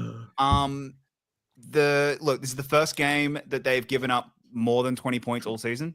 First time it's happened all year. They've got a genuine defense. But in 1 year, Harbaugh has come in and rebuilt this culture. It's different, and you can just tell that culture is different. They are playing for him. I've never seen Herbert smile as much as he is right now. Like he's genuinely enjoying his football. Oh, he looked like a POW under Brandon Staley. Yeah, I think Chargers right now, absolute favorite to get T. Higgins. I think this is where he goes. I think he got the T. Higgins. Yeah, they could. They've got cap space now. That was the thing. So the Bills did it this year. Chargers did it this year. So many teams took their medicine. They just went, all right, let's just cut and take our medicine now and we'll suck this year. And hey, guys, guess what? In the NFL, coaching kind of matters. You kind of need to have a good coach because if you do, you can actually win games. So yeah, they can afford him, but yeah. I saw the private chat. Sorry. Right. Okay, moving on. But yeah, so Chargers, well done. I had to give you your flowers. You are one of the best teams in football. No, they're absolutely. They're a genuine contender this year. I think Herbert's winning his first playoff game, and the worst case scenario for them. It depends who they get first. That's the worst case scenario for the Chargers is the Steelers week 1. That's the worst case scenario. If they go against the Steelers, then that's going to be a tough game for them. And it's still possible. Monday night's game's going to decide it. Is really going to decide who gets the 5th seed and who gets the 6th. Whoever wins that game's most likely got the 5th seed. So, but yeah, well done. Definitely want to give you your flowers. The other big thing, Chance. Yeah, be prepared. Bill's coming. Bill's coming, and Bill wants that job, and he's coming. They put up a fight. They put up enough of a fight. Nope. Bill's coming. Yeah, but they're 4-7. They're 4-7, but they're a scrappy 4-7. Nope. Bill's coming. Be prepared. Bill Belichick's going to be the head coach of the Bengals next year. So he was on. You know how Jacob is always right with his teams. Every podcast I have watched where they talk about the Bengals, the smile on his face. He loves Joe Burrow. This is the job he wants. And do you still want Joe Burrow when he doesn't have Jamar Chase or T. Higgins though? The one thing that'll set that back is because Mike Brown is the cheapest motherfucker alive and won't give Belichick the money. But here's the thing. I think Belichick will do it because he wants Shula's record. That's the one. That's where I think is the difference. He's got a better chance in Dallas for that, in my opinion. No, he doesn't. No, he doesn't. No, he doesn't. No, not with Jerry calling the shots. Jacob. Here's the thing. I think that is the one guy Jerry will fucking take a back seat for. I don't think he will. I don't. I straight up don't. And he'll be hamstrung by the contract, the Dak contract. They can't make any moves. They can't do anything. That's I straight up. He will not get the record at the Cowboys. He might. Oh, William Harold, you are fucked up. That's comment of the night. Okay. Stunt comment of the night right there. Share it on screen. That's amazing. All right, we've put this off long enough. We talked an hour and a half about games we didn't care about. Yeah, so let's actually go into the games we do kind of care about. Yeah. Chance. Yep. Glorious. Yeah. We called it. Boy. We all I'm called just gonna stay out of. I'm gonna stay out of Look, this. death, taxes, the Steelers owning Lamar Jackson.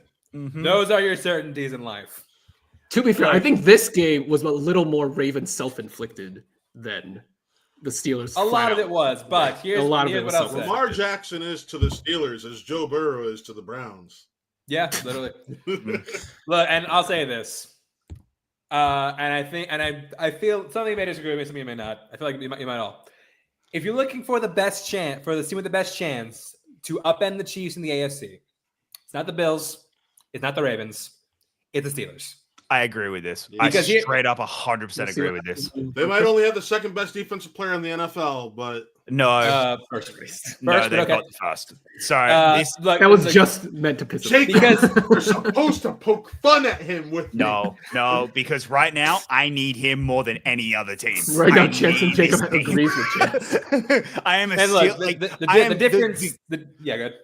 the game I am hoping for more than anything is a Bills Steelers conference final. That's the one I want more than anything because I mean, or a Bills Chargers, but like that's the divorce bowl waiting. That's the divorce waiting to happen, bowl. I was just about to say that is what causes an early divorce in your house. Yeah, you don't want that. You don't want that. But the problem we've got is for that to happen. So here's the problem I kind of have is.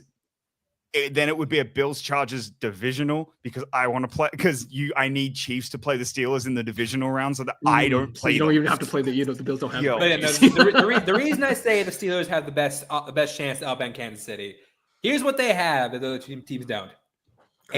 Dominating defense. A dominating defense. Like the Ravens coming into this week were number 1 in yards, number 1 in points, and I think number 1 in rushing yards. They neutralized Derrick Henry. I mean, they held the Ravens to 100 less yards than they usually get, and held them to half the amount of points they usually score. Yeah, like that's not nothing. No, it's not. Thirdly, the coach. Like you're going against Andy Reid. Who are you trusting? You're trusting John Harbaugh, Sean McDermott, and Mike Tomlin. I'm trusting Mike Tomlin. Right now, Mike those Tomlin. 3, yes. Yeah, no, right now, Mike Tomlin. Now, look, okay, so I'm going to talk about this game specifically for a minute, but also kind of the Ravens and the Chiefs at the same time, because I think it is interesting that, okay, I don't agree with Lamar didn't play amazingly in this game, but he's not the reason they lost. He's not the reason. Yeah, but they also had a chance to win because of him. Yeah. I've seen people throw oh look, he threw an interception. Straight up, if you throw that interception and it counts against you, it shouldn't. That is not his fault. Just a great play on that legitimately might be the pick of the year. Exactly. Right.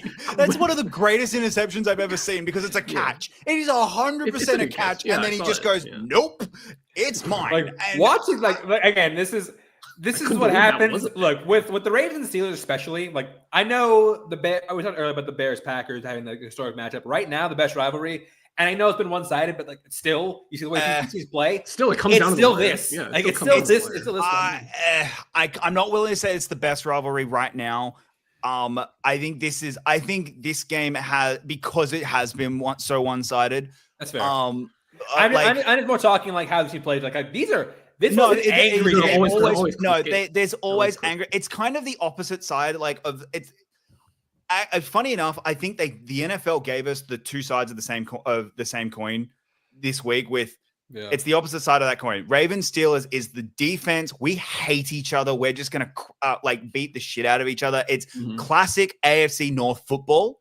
And then on the other side is Chiefs Bills, and that's Brady. That's Brady Manning 2.0 going. Okay, I wasn't considering that one because I'm more talking the divisional. No, and that's fair. No, but Chiefs Bills is just this. Two teams that fucking hate each other. The reason they hate each other is because it's not divisional. It's just we always meet up. And it is Manning Braiding 2.0, whereas in Ravens Steelers is just Ravens Steelers. Like it's just these two teams are always going to be a classic one. I will say this was like the angriest match between these two teams I've seen in a while. Like it's like every other series there was some kind of fight. You know, it's weird when they're trying to fight the kicker. Yeah. There's big takeaways for me. I know. So we said Saquon Barkley is the best offseason signing, 100%. Patrick Queen's number 2. Patrick Queen going for what and it's not just what he's added to the Steelers, because he has added a lot to the Steelers. It's what he took away from the Ravens. It's the equivalent of Holiday going from the Bucks. It's that. It's like, it's not that Holiday left the Bucks. It's that he went to the fucking Celtics. You didn't need that. And that's what's happened here. It's that is that Patrick Queen left the Ravens. Didn't need it. Like, oh, great. We didn't need him leaving. He went to your biggest rival. And that is a big key factor. The other thing, John Harbaugh, there's going to have to be a real discussion soon about this team, about what is going on with, why is it specifically the Steelers and the Chiefs, you just decide to not run the ball and just decide. And I know that there is, I understand that there is we can't, like, against this team. I'm agreeing with you. I'm agreeing with you because now you have Derrick Henry. It's also his entire AFC North opponents. He does not run the ball well. No, but that's I don't understand why. Why did you bring him here? Why did you bring him here? Yeah, the 2-point play makes no goddamn sense. on the field. The 2-point play is just like straight up bad coaching. And like if you had said, "Oh, that was a Mike McCarthy, that was a Matt Eberflus, that was a Doug Peterson, that was one of the worst coaches in football's decision," I would be like, okay, that makes sense. It's because one of the worst coaches in football. John Harbaugh is not one of the worst coaches in football. He is a top 10 coach in football. And if he gets sacked from the Ravens, he will have another head coaching job next week. But I don't know, guys.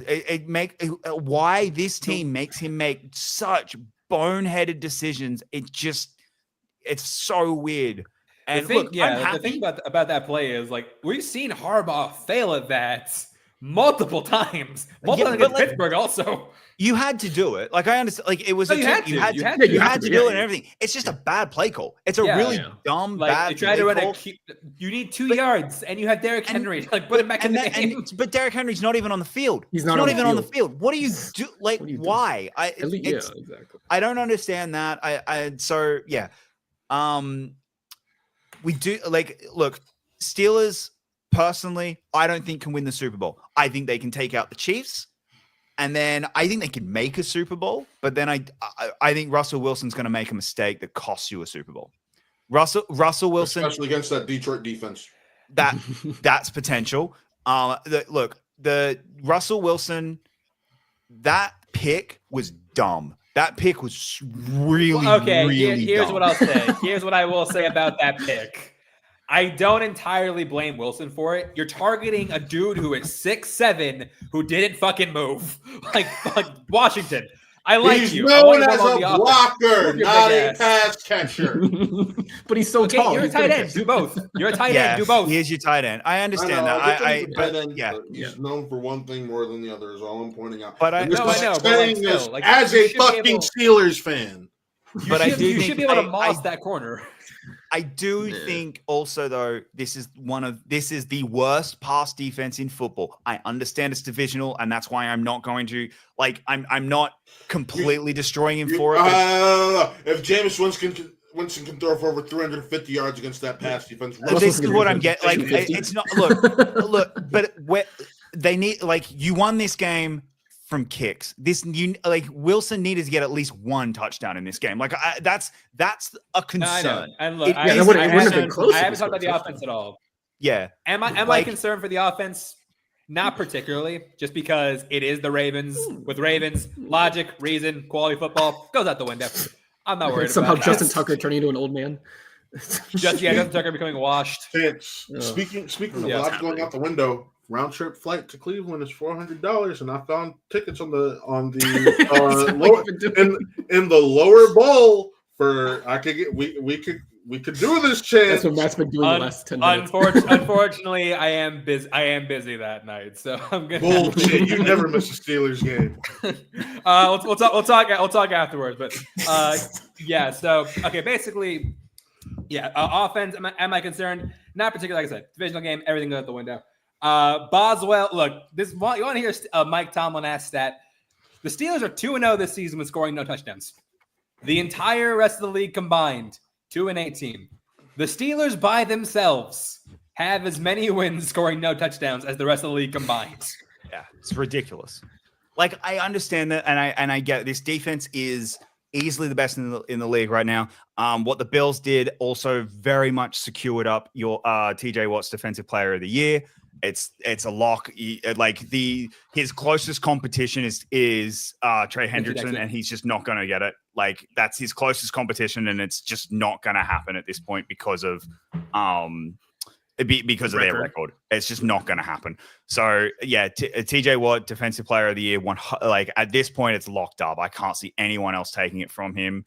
And Lamar's MVP definitely looks vulnerable right now.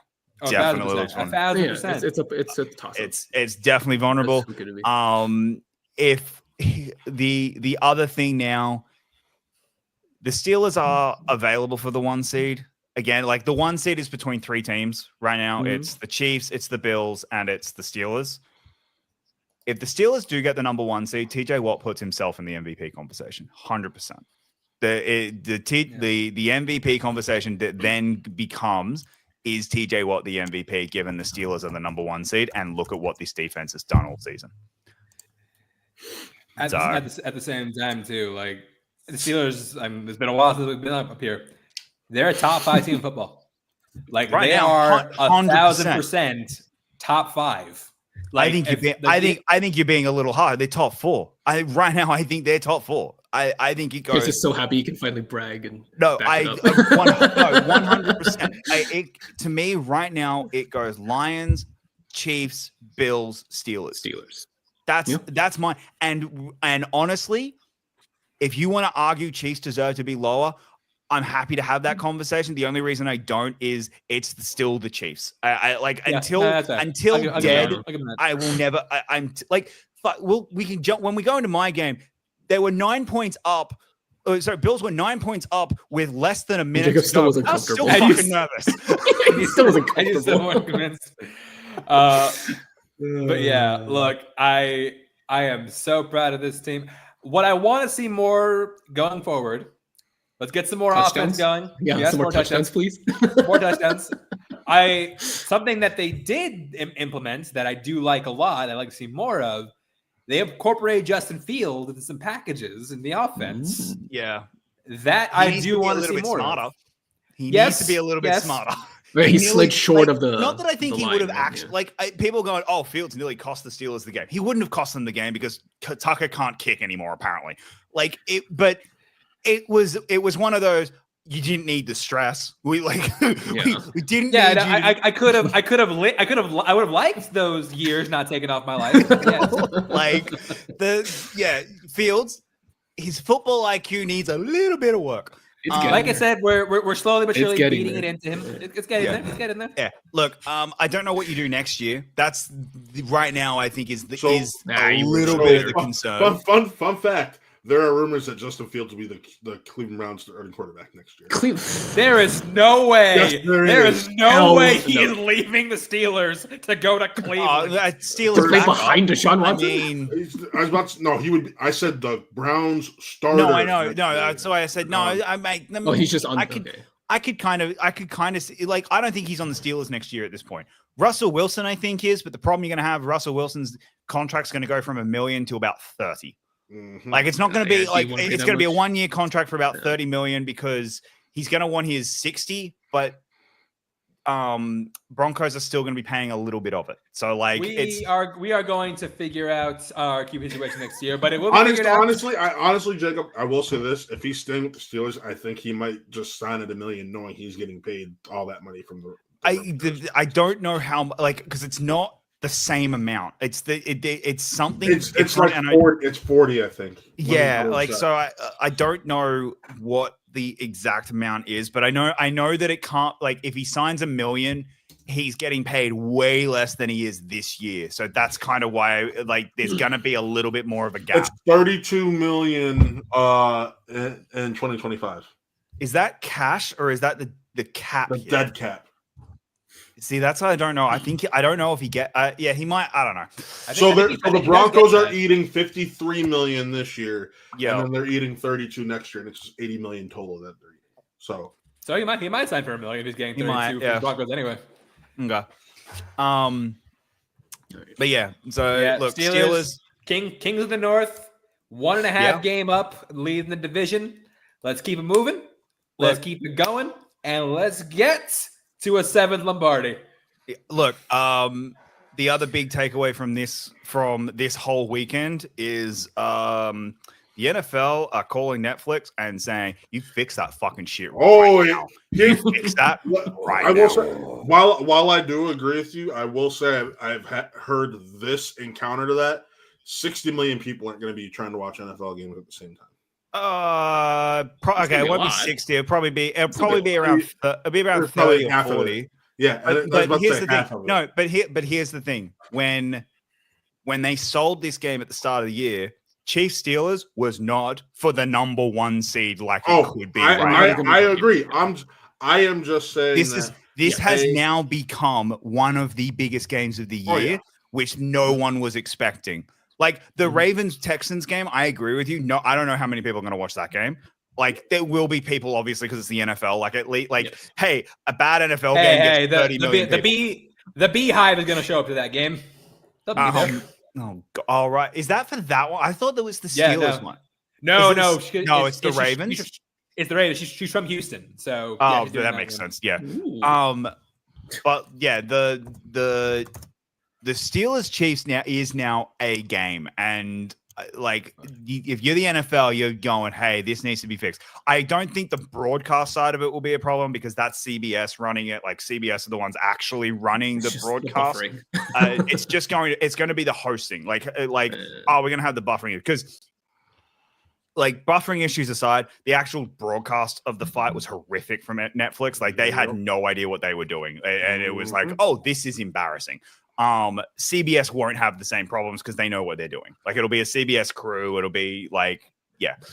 One more thing before we move on. One more thing. I know. And I swear, last thing I'm going to say about this game. I genuinely do believe we are finally going to see Mike Tomlin get his deserved Coach of the Year. He's never won Coach of the Year. I think right now, as of right now, absolute Coach of the Year favorite. Yes. I would still put Harbaugh above him just considering what he inherited. But here's the reason. The Yeah. reason, Dan Campbell, I understand, is the one that everyone thinks should. Coach of the Year historically has always gone to a team that had no expectations. The Lions had expectations this year. Chargers didn't, and that's why I think it's between. I think it's between Tomlin and Harbaugh. The Dan Quinn. That's not bad. I think Dan Quinn's not a bad one. The problem Unless is they start winning again. I think the Commanders are on a bit of a downslope. Yeah, they need to start winning again for him. I think that's the problem. The Tomlin one. This is the first year in Tomlin's career where there was genuine. They're going to be bad expectations. There was no expectations for the Steelers this year. I understand, but people thought they were going to have his first losing season. They were going to be last in the division. I will pick up something you actually factor in that. A point to you is everyone questioned them when he made the switch to Wilson. Winning the switches, and that too. The Wilson switch, I think, may be the thing that actually gets him over the line. Because it's a genius move. Their offense has become more electric. Fields has also when. He's not gone back in. They've never had the we need to put Fields back in. So I really think Tomlin is getting Coach of the Year. Moving on. So speaking of CBS, if you thought we spent a lot of time on that game, so speaking of CBS, this was the first time in. I'll throw this out for this one. CBS history. One, that they've had 100% of the country. This was playing on every single TV in the country. They've never done that.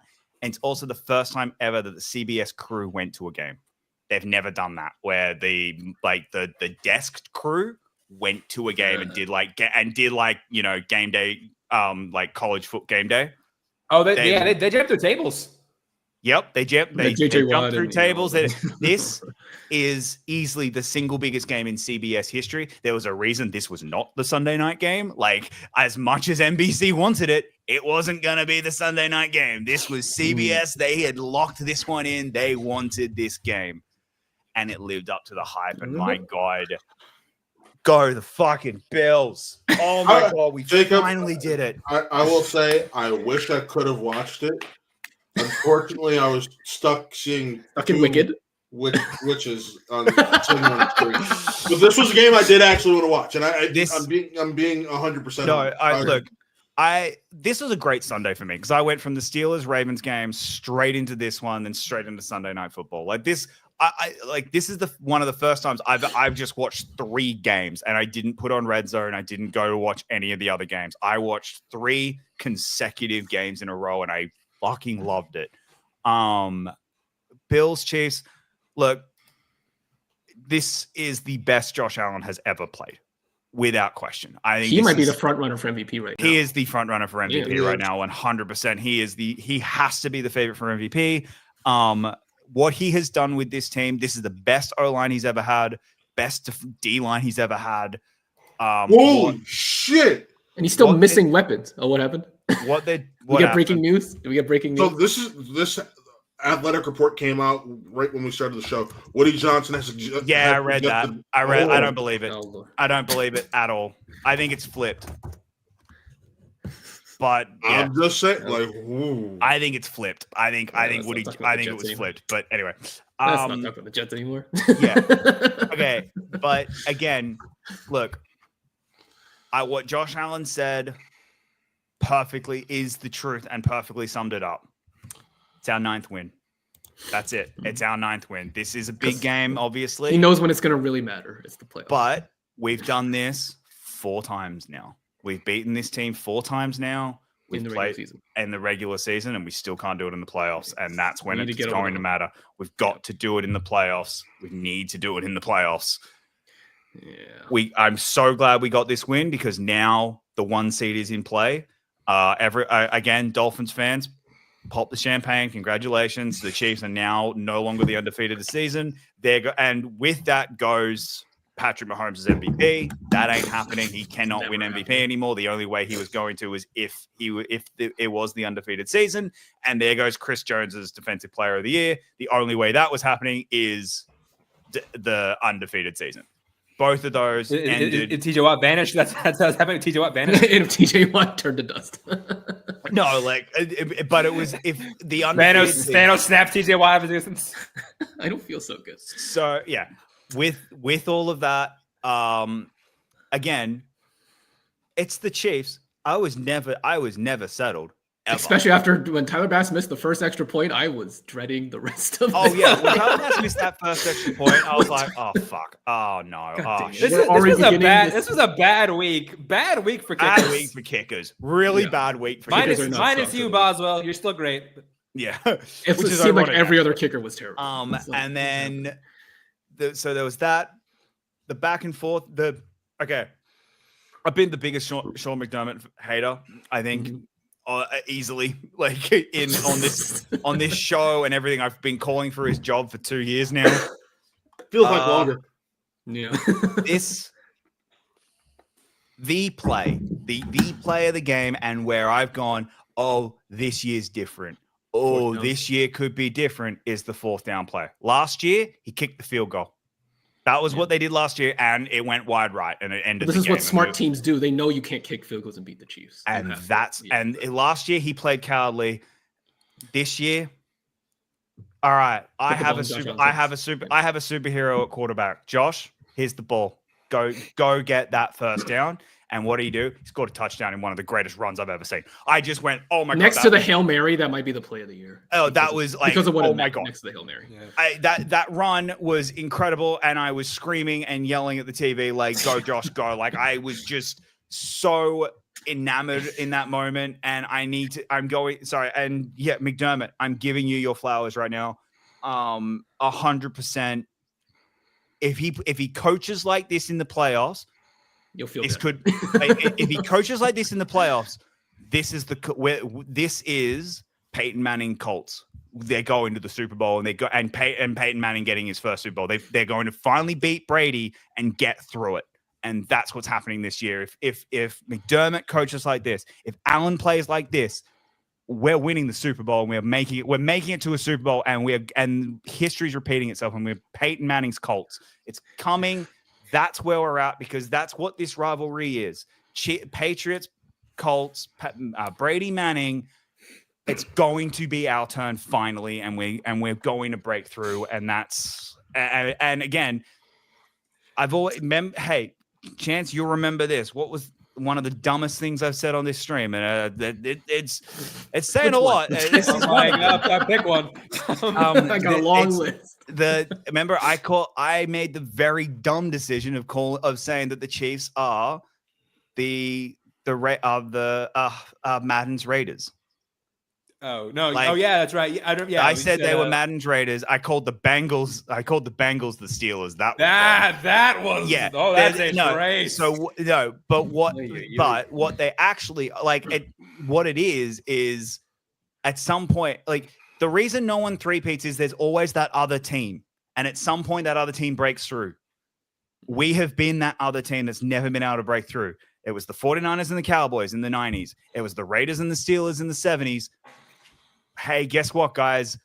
We're coming through, and we're going to be that other team. And this year, it is the Bills' turn. We are going to make it to the Super Bowl. If we lose to the Lions, I will lose to the Lions any day of the week. I don't like that one. I will come on here and I will be devastated, but I will give the Lions all the credit in the world, because they will earn. That team deserves it. Yeah. If it's the Eagles, you're not going to hear from me for a year. He's going to be gone. But if we lose, I'm going back to Australia. Resign from the show. Yeah, if we lose to this goddamn fucking Chiefs team in the playoffs again, I don't know if I can handle it. You're going to be me after the Browns lost to the Giants. I mean, right now it feels like we're heading towards a Bills-Steelers playoff game again. Except this time's going to be competitive because we have a quarterback this time. We have a quarterback now. But you also have a better defense than you did. We're going to like you have a much better defense. Yeah, our defense is a lot better. Again, as I said, the Patrick Queen inclusion is one of the most underrated stories of the year. No one talks about it. Like, it's not, and like honestly, like even like Deshaun Elliott. Deshaun Elliott's been incredible this year. Yeah, like it's just one of those, like, it's one more player you have to fucking account for. So TJ Watt, instead of tripling TJ Watt and everyone else is just like, okay, yep, that's there. It's, oh crap, we've got to account for these guys. So TJ just can go through. Again, this would be like a whole really hilarious scenario to happen, because we've already talked about it, how I'm going to come to Phoenix to watch. If the Bills and Steelers play in a playoff game together, hell, if the Steelers and Chargers play, I'm coming up there to watch the game. I don't know. No, look, I want you and Taylor. Taylor's going to hate it. I don't know if that's worth it. I still want you two to talk to each other. No, like nothing be funnier to me than it's Steelers, Bills. I'm watching at your place, and when you touchdown score by Mike Williams while Taylor's watching too. God damn. Wow. That pipe dream. But no, like I said. Also, Mike Williams didn't know just FYI. He did. He didn't. You know, he look. He's only been there for like a week and a half. The 1 week heroics, and then he's only been there for a week and a half. We're trying to get him in. Also, AJ took the comment I was going to do was that Sean McDermott has won 9 of 11 games. Yeah. You can't spell teamwork without Al Qaeda, except yes, you can. Now I will say outside of the Bills Eagles Super Bowl, my other big fear, if we play the Chiefs, I don't want it to be in divisional. And the reason for that is that will become our Super Bowl, and then a week later we're going to get fucking rolled in the conference. If we're going to play the Chiefs, it has to be in the conference final, because at that point we'll at least then get a week off. we'll at least, and then we'll have made the Super Bowl at least. And I don't care if we lose in a Super Bowl. Like I will have fucking made it. Like I will care, but you know what I mean. Like the emotional letdown of beating the Chiefs, it can't be in a divisional game. It needs to be a week later. It needs to be in the conference because that's going to be real rough otherwise. This year we find out if Jacob London lives the life of a real Buffalo Bills fan. And gets you better be practicing those. You better be. Here's what I will say about the Chiefs. Everyone, like the question now is like, have you woken a sleeping giants? I don't think so. I think the Chiefs are what they are at this point. Yeah, I do. Look, okay, at some point, I think they're slightly better than this. I don't think, but like, I do think they're going to click a little bit when the playoffs start. But I also think that, but they're not becoming like world beaters overnight because of this. No, but I also think last year, like, they had a tough run last year. Don't get me wrong, but like the Bills were compromised. The Ravens went away from the Ravens. I think we've just kind of seen that in the big moments, Lamar doesn't step up. Like so their run through wasn't easy. I don't want to take away how it was, because it was a tough run, especially when they had to go on the road for 2 of the games and they played 2 of the best teams in football in the AFC. But like, it wasn't like this year. The Bills are a better team this year by far. The Steelers are now a better team by far than they were last year. The Chargers are a better team and they're a divisional team. The Broncos are a better team and divisional. Like there's tougher matchups potential for them in week 1, especially if they have to play the wild card week. If their first round, there's a very real chance, like a better than likely chance, that there are 2 divisional teams in week 1 of the playoffs for the Chiefs in the Chargers and the Broncos. And then also that the third one is the Ravens. Like that is and if they're in a wild card, they're playing one of the 3 teams that they will have played already this year, or they'll play 3 times this year, actually, no matter what. Like if they're the 3 wildcard teams, they will be playing a team that they have beaten twice like most of them they will have beaten twice this year. So that's a big thing that comes into it. So again, the Chiefs, I don't think the Chiefs are this fraudulent team. I'm never going to say that when Patrick Mahomes is their quarterback. Like again, with 9 minutes, with a minute left and up by 9, are still fucking petrified. I was like, nope. I was sitting there nervous until we got the pick. Yeah. I was like, they're going to win this. They're going to find some fucking bullshit way to come back and win this goddamn game. Like it was 4th and 13 and Jacob was sweating.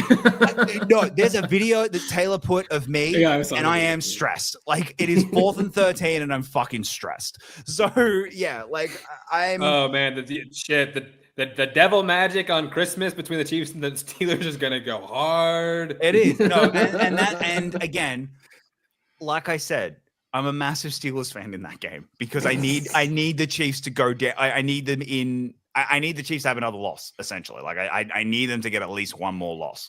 So yeah, right now I'm on cloud 9. I'm so fucking happy. And Bills weren't even at full strength. We should point out they didn't. And that's the other thing. Coleman Matt Milano's coming back. Keon Coleman's coming back. Kincaid's coming back. Coming back. We've got, and that's the other thing. We've got players coming back. Yes, the Chiefs have players coming back as well. Have players who are injured off, but they're not coming back outside of their kicker and their kicker. But this isn't a they missed the kick to lose the game type of loss. You know what I mean? Where it's like, oh fuck, Harrison Butker doesn't miss that kick, we would have lost. Like it's one of those ones where it's like, oh no, there's a little bit here. There is a little bit here. Chiefs left tackle, which is why I think you guys could actually really damage him. Is Chiefs left tackle is not great, and they need to. He was and constantly so, pressured. Mahomes. Yep. So that's something you guys can take advantage of. Von Miller's taking advantage of it a lot. Von Miller's started to come back a little bit, and that's a big deal. So yeah, Bills. I'm starting to get a little confident. I've already said if we we're make so proud of you, Bill. Strut your stuff, Jacob. Strut your stuff. Just I've already said if we make the Super Bowl, I'm going to Buffalo. Like I have friends who are in Buffalo, and we're gonna go watch the game there. So like I'm going to Buffalo. Where's the Super Bowl this year? So it's in New Orleans. New Orleans, yeah. Fuck it. Go to Mardi Gras, motherfucker. Go to Mardi Afford that. Go have some fun. Look, no, I'm just the Super Bowl's gonna be right around Mardi Gras. Just fuck it. I can't Go afford for Mardi- that shit. No, I can't afford it because I don't. I can go to Buffalo. I can't go to yeah. Mardi Gras. Yeah, I'm going to Buffalo. Anyway, Come on, you can afford a weekend and Job. Still don't have a job. Yeah. I didn't know that. He legally cannot work. So. Yeah, I still legally can't work in this country, and it's To be going to fair, take even longer now after. Jacob, you have never told me that side of your life, so I didn't know. fair I enough. apologize. And then, but yeah, so at that I'm going to jump through a trestle table. And then if we win, there's a Bills tattoo going right there. was it the logo or was it a Josh Allen jersey? No, it'll be the. I don't know yet. Like Actually, Okay. don't know. Might be Josh. It might be Jersey. Actually. Hey, I don't Chance, know. if he does that, you want to fly to Cleveland and we can drive up to Buffalo? It's only a 2.5 hour drive. I might actually. All right. Marty, get up in That's Buffalo. this week's games. Let's very quickly go through. Good thing there's 6 teams on bye. So Yeah. that's a limit of 3 games. 6 teams on buys. Oof. All right. Chance. Oh God. All right. Yeah, To we be start with this. This This won't be be quick. real quick. Like it is. Chance knows I have no faith in the Browns right now. I am very neutral in this game. Because I have little to care about in regards to the Browns. That's why I invited this man to come stay with me for a night in Cleveland. And if he buys his flight out here, I buy game tickets and we just go. So hey, I could care less. Part of me just is thinking I might say fuck it and go see Gladiator or Wicked again. if he doesn't, I'm driving to LA, so I won't be watching. A lot of people probably will be doing that very same thing. I'm driving to LA that day. So I have seen both movies, and I can say I would I rather never watched watch those either of them a million times over than watch another Browns game this season. I swear to God, if the Browns win this game, I'm going to be pissed. Could you imagine? I'm going to be The Browns, hold on. If the Browns win, I You're should coming be back able on. to come on with Harley. He's coming back on. He'll just come on for that 5 minutes, Yep. laugh And at then Chance, and leave. And then leave. Hey, I did the same thing for the Deshaun injury, did I not? Yeah, We did. true. We did. We're gonna repeat. Yeah, look, I don't like the placement of this game being 3 days after That's Baltimore. fair. It could be. Yeah, it could be the letdown. Hey, that's the one thing that may play in favor. Look, Jameis Winston fucking threw for nearly 400 yards against the Saints, and we still only somehow scored 14 points. Make it make sense. It's Jameis. There is no sense. There is. See, but But another yeah. stop, he at least throws TDs. Yeah. But yeah, so I think that look. I have 2 things going to happen. Either it's going to be a close game because the Steelers are coming off of a very, very, very high emotion game, Oh, it's definitely low score. or the offense comes alive and Russell Wilson lights it up on this team. I mean, Either Denzel Ward is way- hurt. JOK is still on IR. Miles Garrett's playing injured still. Juan Thornhill's ass. So I mean, I think the Steelers win either way. I'm just saying I'm not going to be surprised if it's close. Oh yeah. This I is- think I- it I'm will be- still this going was to one of say. I think it will be close. So, yeah, this was one of my stay the fuck away from betting it game. I just Yeah. don't It's have divisional. Yeah. just hey Jacob, that was the Celtics Cavs game for me tonight. I was Yeah. like, Thursday night divisional game. I'm good. Staying the hell away from. But hey, regardless, But we will Steelers, pick are the on- Steelers. We are on a tear. We have not lost the game with Mr. Unlimited taking snaps. Let's keep it going. Let's score some touchdowns this week, and let's continue our route to the Super Bowl. All Steelers stunks. All Browns not stunks. Miles Garrett will have more sacks than TJ Watt this week. I'm just kidding. I'm kidding. You want to know why? Because Judd Wills has been benched. DeJuan Jones, who is TJ Watt's father, broke his fucking leg. And yeah, so his father. Okay, sure. All right. He has outplayed TJ Watt every time they've played one-on-one. All right. So Let me move on to my upset of the week. My upset of the week. I've called this for the last 5 weeks. I've been saying this for the last 5 weeks. This is the game that the Chiefs lose. Not just that they're covering, that they're going to lose. Sorry. Not just that the Panthers cover, but they actually win. Okay, I've got it as one of my bets as they cover. I'm not willing to go 100% on. Well, the Chiefs they've sucked against the spread all year, and that's the thing. Like, this is my favorite bet in spread, 100%. But I got a gut feel. The Chiefs every year the Chiefs lose a dumb one. Every single they just year. Lost, so you but they might be playing angry in this one, sir. But that's my thing. Hey, beat them twice. Don't let a team beat you twice. And that's what's happened this year a lot. The Chiefs do. They let teams beat them twice. This I could see happening. If it was most other teams, I don't know about the Panthers.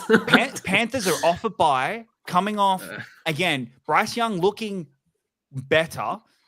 And I just think the Chiefs playing down to competition. This is one of those ones where I could feel it that they lose a dumb one, and it's just like, how did you lose that goddamn game? It happens every year that the Chiefs just lose a really, really dumb one, and I think it's this. I wish I share your conviction, but I will still pick the Chiefs begrudgingly. Picking the Chiefs. Yeah. Chance. I can't go that far to say the Panthers will win. Yeah, I'm also going the Chiefs. Stonks for Stonks for this one. Let's say D-Hop. D-Hop? Not Stonks. Not Stonks. No. I think this year we're seeing that these slightly over 30 wide receivers are starting to fall down the hill. You look at Cooper, you look at Hopkins. The only one who didn't look that way is Mike Evans. So he's been hurt. And then he got hurt. He's back this week, I think. Yeah, should be. Evans should be back. All right. Next up. Oh boy. I mean, shit. Take the Lions on that. Not gonna be last week, but again, they will still convincingly win. The best bet in football right now is taking the Lions spread. It's the best bet in football right now. You will make money. So you're not getting 46-point blowout, but you'll maybe get a 20-point blowout. I think you may.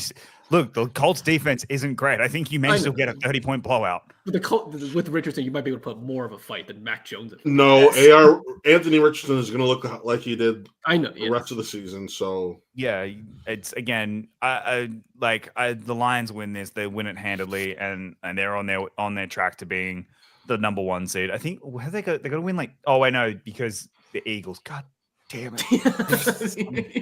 Who's stopping them in the 1 seed? Oh shit! Those darn Eagles. Okay. Never gonna live this one down. Anyway, I'm never gonna live this one down. Yeah, Lions. No. Let's see. Stonks for this one. I'm going to say David Montgomery. Now I'll go Jameer Gibbs. Yes. No, they'll both be good because they're always both good. Stonks. All right. Bucks at Giants. Speaking of, before we give our picks, Daniel Jones has been officially benched. As we probably should have assumed. as I called at the beginning of the season, I said I was getting really bad vibes from Daniel Jones. You were getting Russell and Wilson. Here we are. Look, they're doing it's the Russell Wilson, it's the Derek Carr. It's the Russell Wilson, Derek Carr. We don't want you getting injured and us having to pay you extra money.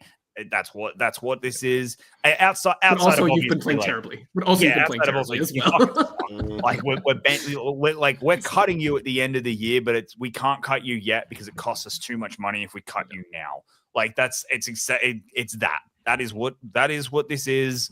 So they're benching him. He's not going to play. He will no longer be a return of the hero. I honestly don't know if he is an NFL quarterback after this. I really don't. I don't know.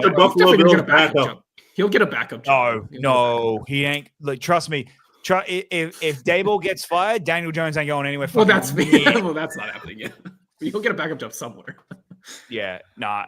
Listen, to be fair, Tall what white Sean boy McVay with does a similar game to Josh Allen.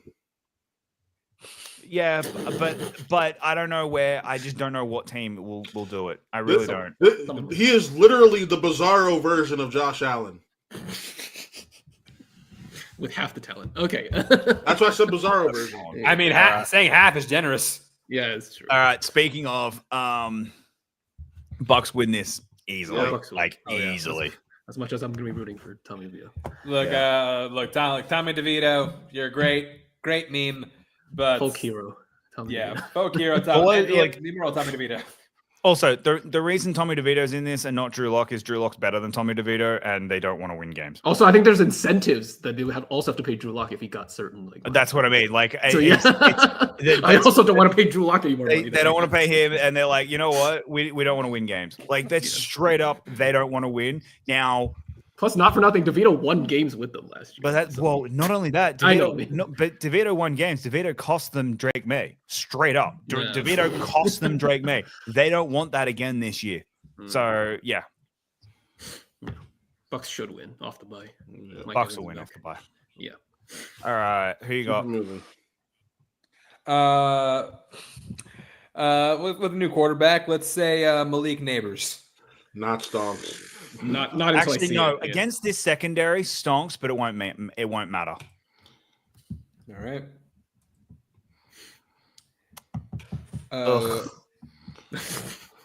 Please, Patriots, can you kill this fucking team? I would say yes if it wasn't in Miami. The fact that the game's in Miami and that a death sentence for New England. It's gonna be New England. Dolphins win this. I'm not betting on it because I don't know which team's going to turn up, but I don't like this spread for the Dolphins at all. Don't worry, Jacob. The Browns will be your hero later this season. No, it's more. Okay, the reason why I wanted it is because I really wanted the Bills to clinch the division before Thanksgiving, but we can't. We now can't because the Dolphins won. The Dolphins are winning. They're winning. I need them to lose one more game, and then I think the Jets also need to lose one more game, but they're not on this week. So it's not before. It's going to be after Thanksgiving at this point, which sucks. Anyway, I know. Woe is me. Yeah, Dolphins will win. Dolphins win. They won the last game by controlling time possession. They'll probably do the same thing. Yeah. Let's see. Stonks for this game. Let's say Tyreek Hill. Tyreek Hill's been bad. He's also playing with the injured wrist. Bad wrist. They've recommended he get surgery, and he just said, "Nah, not till the end." Okay. If he gets arrested before the game, Stonks. Jesus Christ! Stop. I'm saying not Stonks. I'll say not Stonks. Wait, regardless. Isn't the better bet we find out he's having another kid before the game? Oh Lord! We just don't need to look up that record. That's what then massive Stonks, man. Look, I'm just saying, NFL. You want ratings? Give us the Hills versus the Rivers. Oh my God. Yeah, but here's the difference. One is going to be a team filled of half siblings, and one's going to be Jesus Christ. The army of bastards versus the kingdom. I was about to say, listen, that's going to be, for lack of a better term, the Cotton Bowl.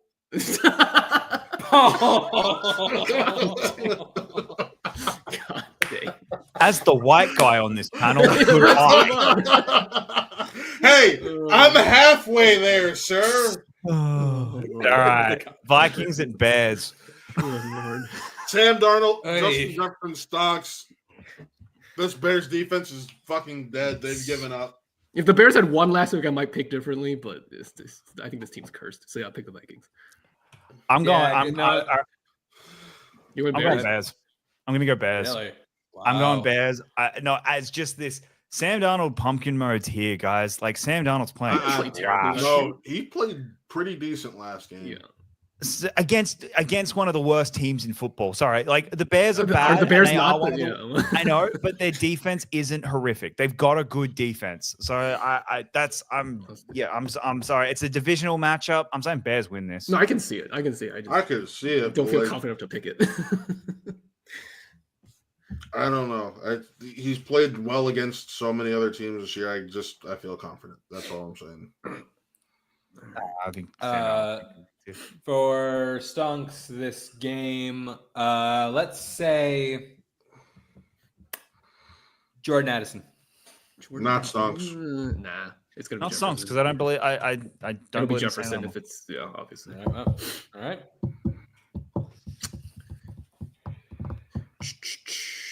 Ooh, more divisional games. Titans at Texans. Yeah, a lot of them. Texans. Closer game than you're expecting. Yeah. Closer game, I'll agree game than with that. expected. I think Texans win it, but it's a lot closer than expecting, and it's one of those like, oh, this is ugly. Like that's an ugly game. Yeah, I think Titans keep it close, but yeah, I'm going Texans. I mean, if the Titans don't have a 98 touchdown pass last game, it's not even as close as the last game, or the last game wouldn't be as close. So, but yeah, I get it. I think Nico Collins gets back on track. CJ Stroud stonks. Yeah, I'll pick Texans. All right. Stonks or not stonks? Actually, yeah, Rob, I'll say Nico Collins. Sure. Stonks. Yep. Got the rust off. Again, I think he should have scored on the first play last game. I think Texans win this. I think it's fair. But I just think it's one of those sneaky. Like, I wouldn't be surprised if you went, oh, hey, this was a 28-24 game, and we're all going like, what the fuck happened to the like? How did the Texans not murder this team? Like, I think it's one of those type of games. Will Levis has turned a corner. All right, Cowboys at Commanders. Oof. When was the last time you went? Commanders are winning. When's the last time Commanders were favored by this much? Right? Jeez. After they lost 2 in a row. Yeah. It really shows you where the Cowboys are. Giggity. Commanders win this. They snap the losing streak because they get one of the worst teams. Commanders at home. They win this. If they don't, then is Cliff Kingsbury a head coach next season? Oh no, Dan Quinn is going to make sure they don't lose because it's his old team. No, I know, but this to me is Cliff Kingsbury a head coach next year game? They lose this game, then the Cliff Kingsbury narrative becomes a story. If they win it, it's kind of no one really cares. The story becomes what the fuck's wrong with the Cowboys again.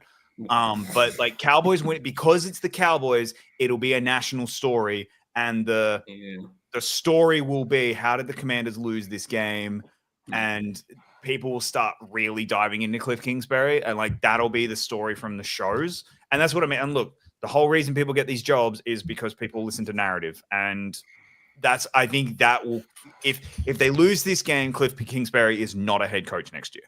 And everyone breathes a sigh of relief.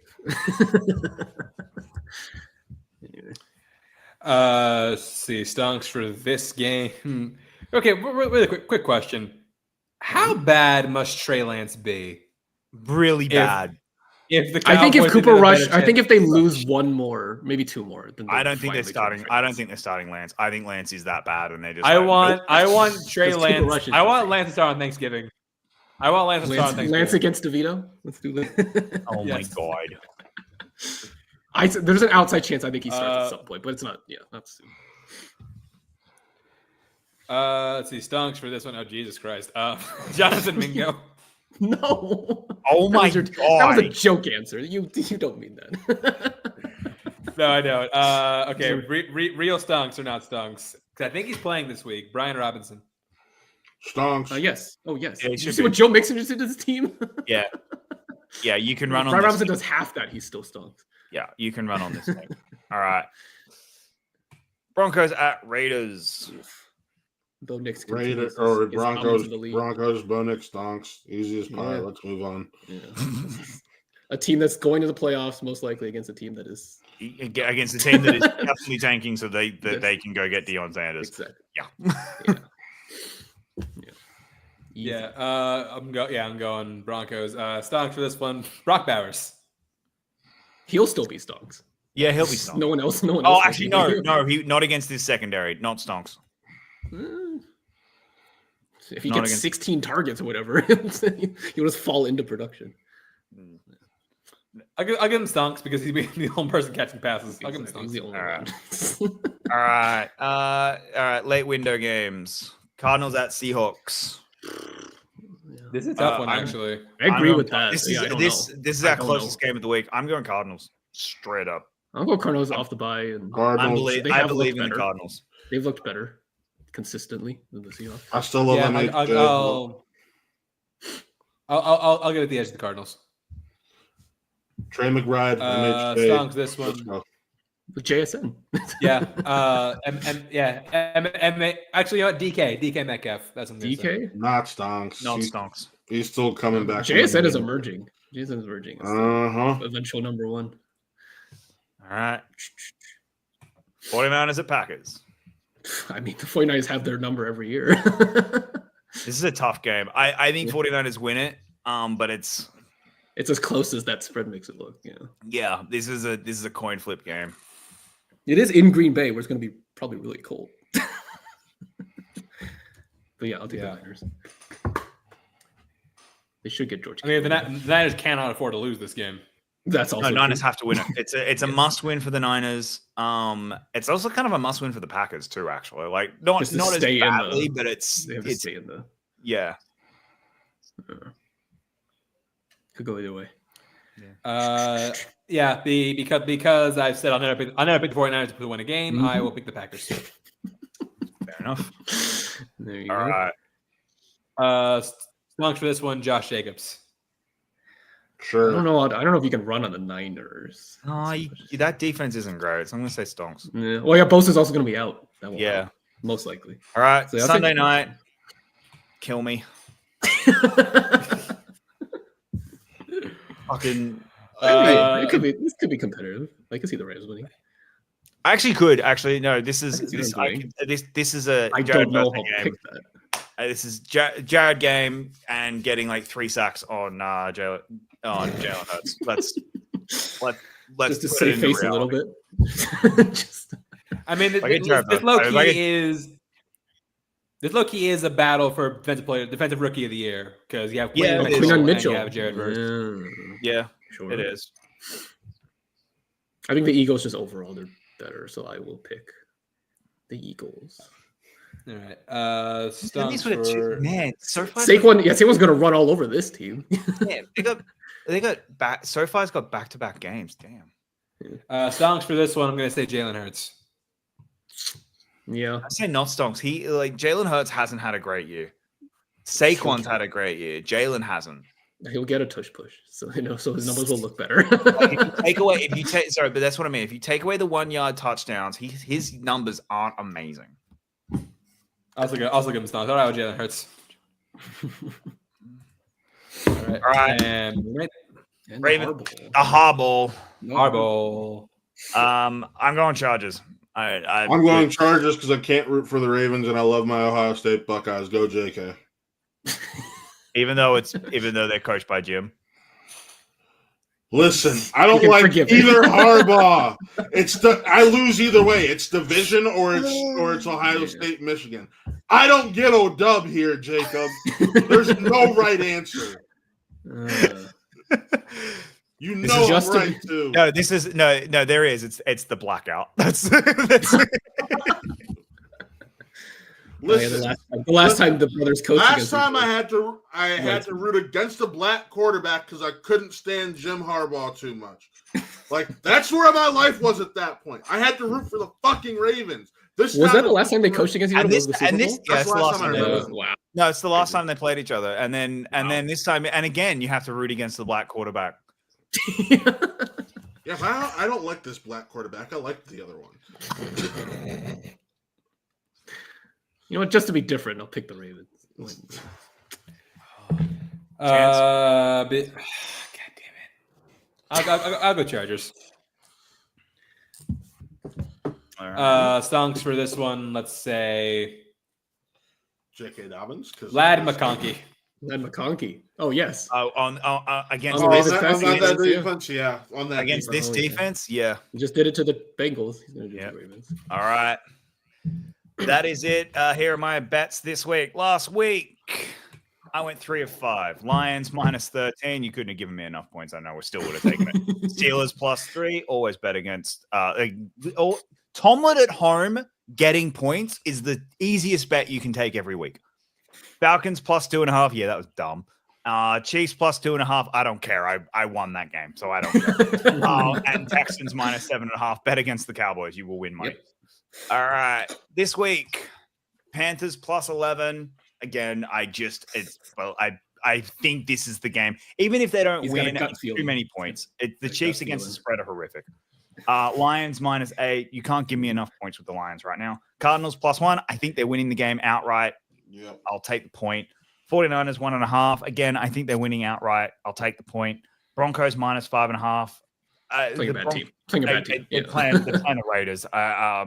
So the Cowboys Commanders. I was really tempted for that one. I just don't. It's too many points. I'm just. I don't like double digit. Yeah. There it is. There we go. Chance. All right. That's our show for the night. Matt, where will we find you? You can find me over at Wattrill Entertainment. I have two reviews out for movies that come out this Friday. My Gladiator 2 review dropped 2 weeks ago. Last week. Excuse me. Dropped last week, so you can check that out. But also my Wicked review dropped today. Tomorrow, as of now, there will be an unboxing video for the new Marvel Legends Green Goblin helmet and Goblin Bomb. And then Friday is the 4th episode of Views from Metropolis, a Superman podcast we're doing over here because guess what? Metropolis is Cleveland. Fun fact: birthplace of Superman. We are the foundation for Metropolis, and yeah, with leading up into James Gunn Superman, doing a breakdown of Superman within television and film. I know I got Chance coming on for an episode soon that we got to plan out, and I have a few other friends from the space that you'll see. This Friday's episode is on Superman 2, and that is with Jeff Alterman. And then we had an episode drop yesterday because I got behind, and that is on Smallville Season 2. So, yeah. All right, Con. I'm on Twitter at the King Con. Probably not for that much longer, but we'll see. Blue Skies, baby, Blue Skies. Yeah, I was on Letterboxd, and then continue from last week. If you can donate to Paul Yama's GoFundMe, please do so. I think he raised his goal because he may need a little extra. So yeah, keep donating to that if you can. Jacob. You guys can find me pretty much everywhere, including on now Blue Sky at Jacob London, where you'll get a lot of my really bad sports takes and celebrating the Bills winning constantly. So don't call them bad. I find them entertaining and fun. No, I'm dead serious. No, not bad. I just find them entertaining and fun. Don't call them bad. I'm giving you respect. Not wrong. Me, Twitter's going to chance underscore 91. I'm not on Blue Sky yet. Probably will be very soon. January. Yeah, you can also you can also check out Enjoys My Chance, the podcast episode on Saw dropped a few days ago. We're working on our new episode on Interview with the Vampire, commemorating that film's 25th anniversary. So that's gonna be a good one. And I'm sorry, 30th anniversary. My math is off. And yeah, thank you for watching, and we will see you next week. Yeah.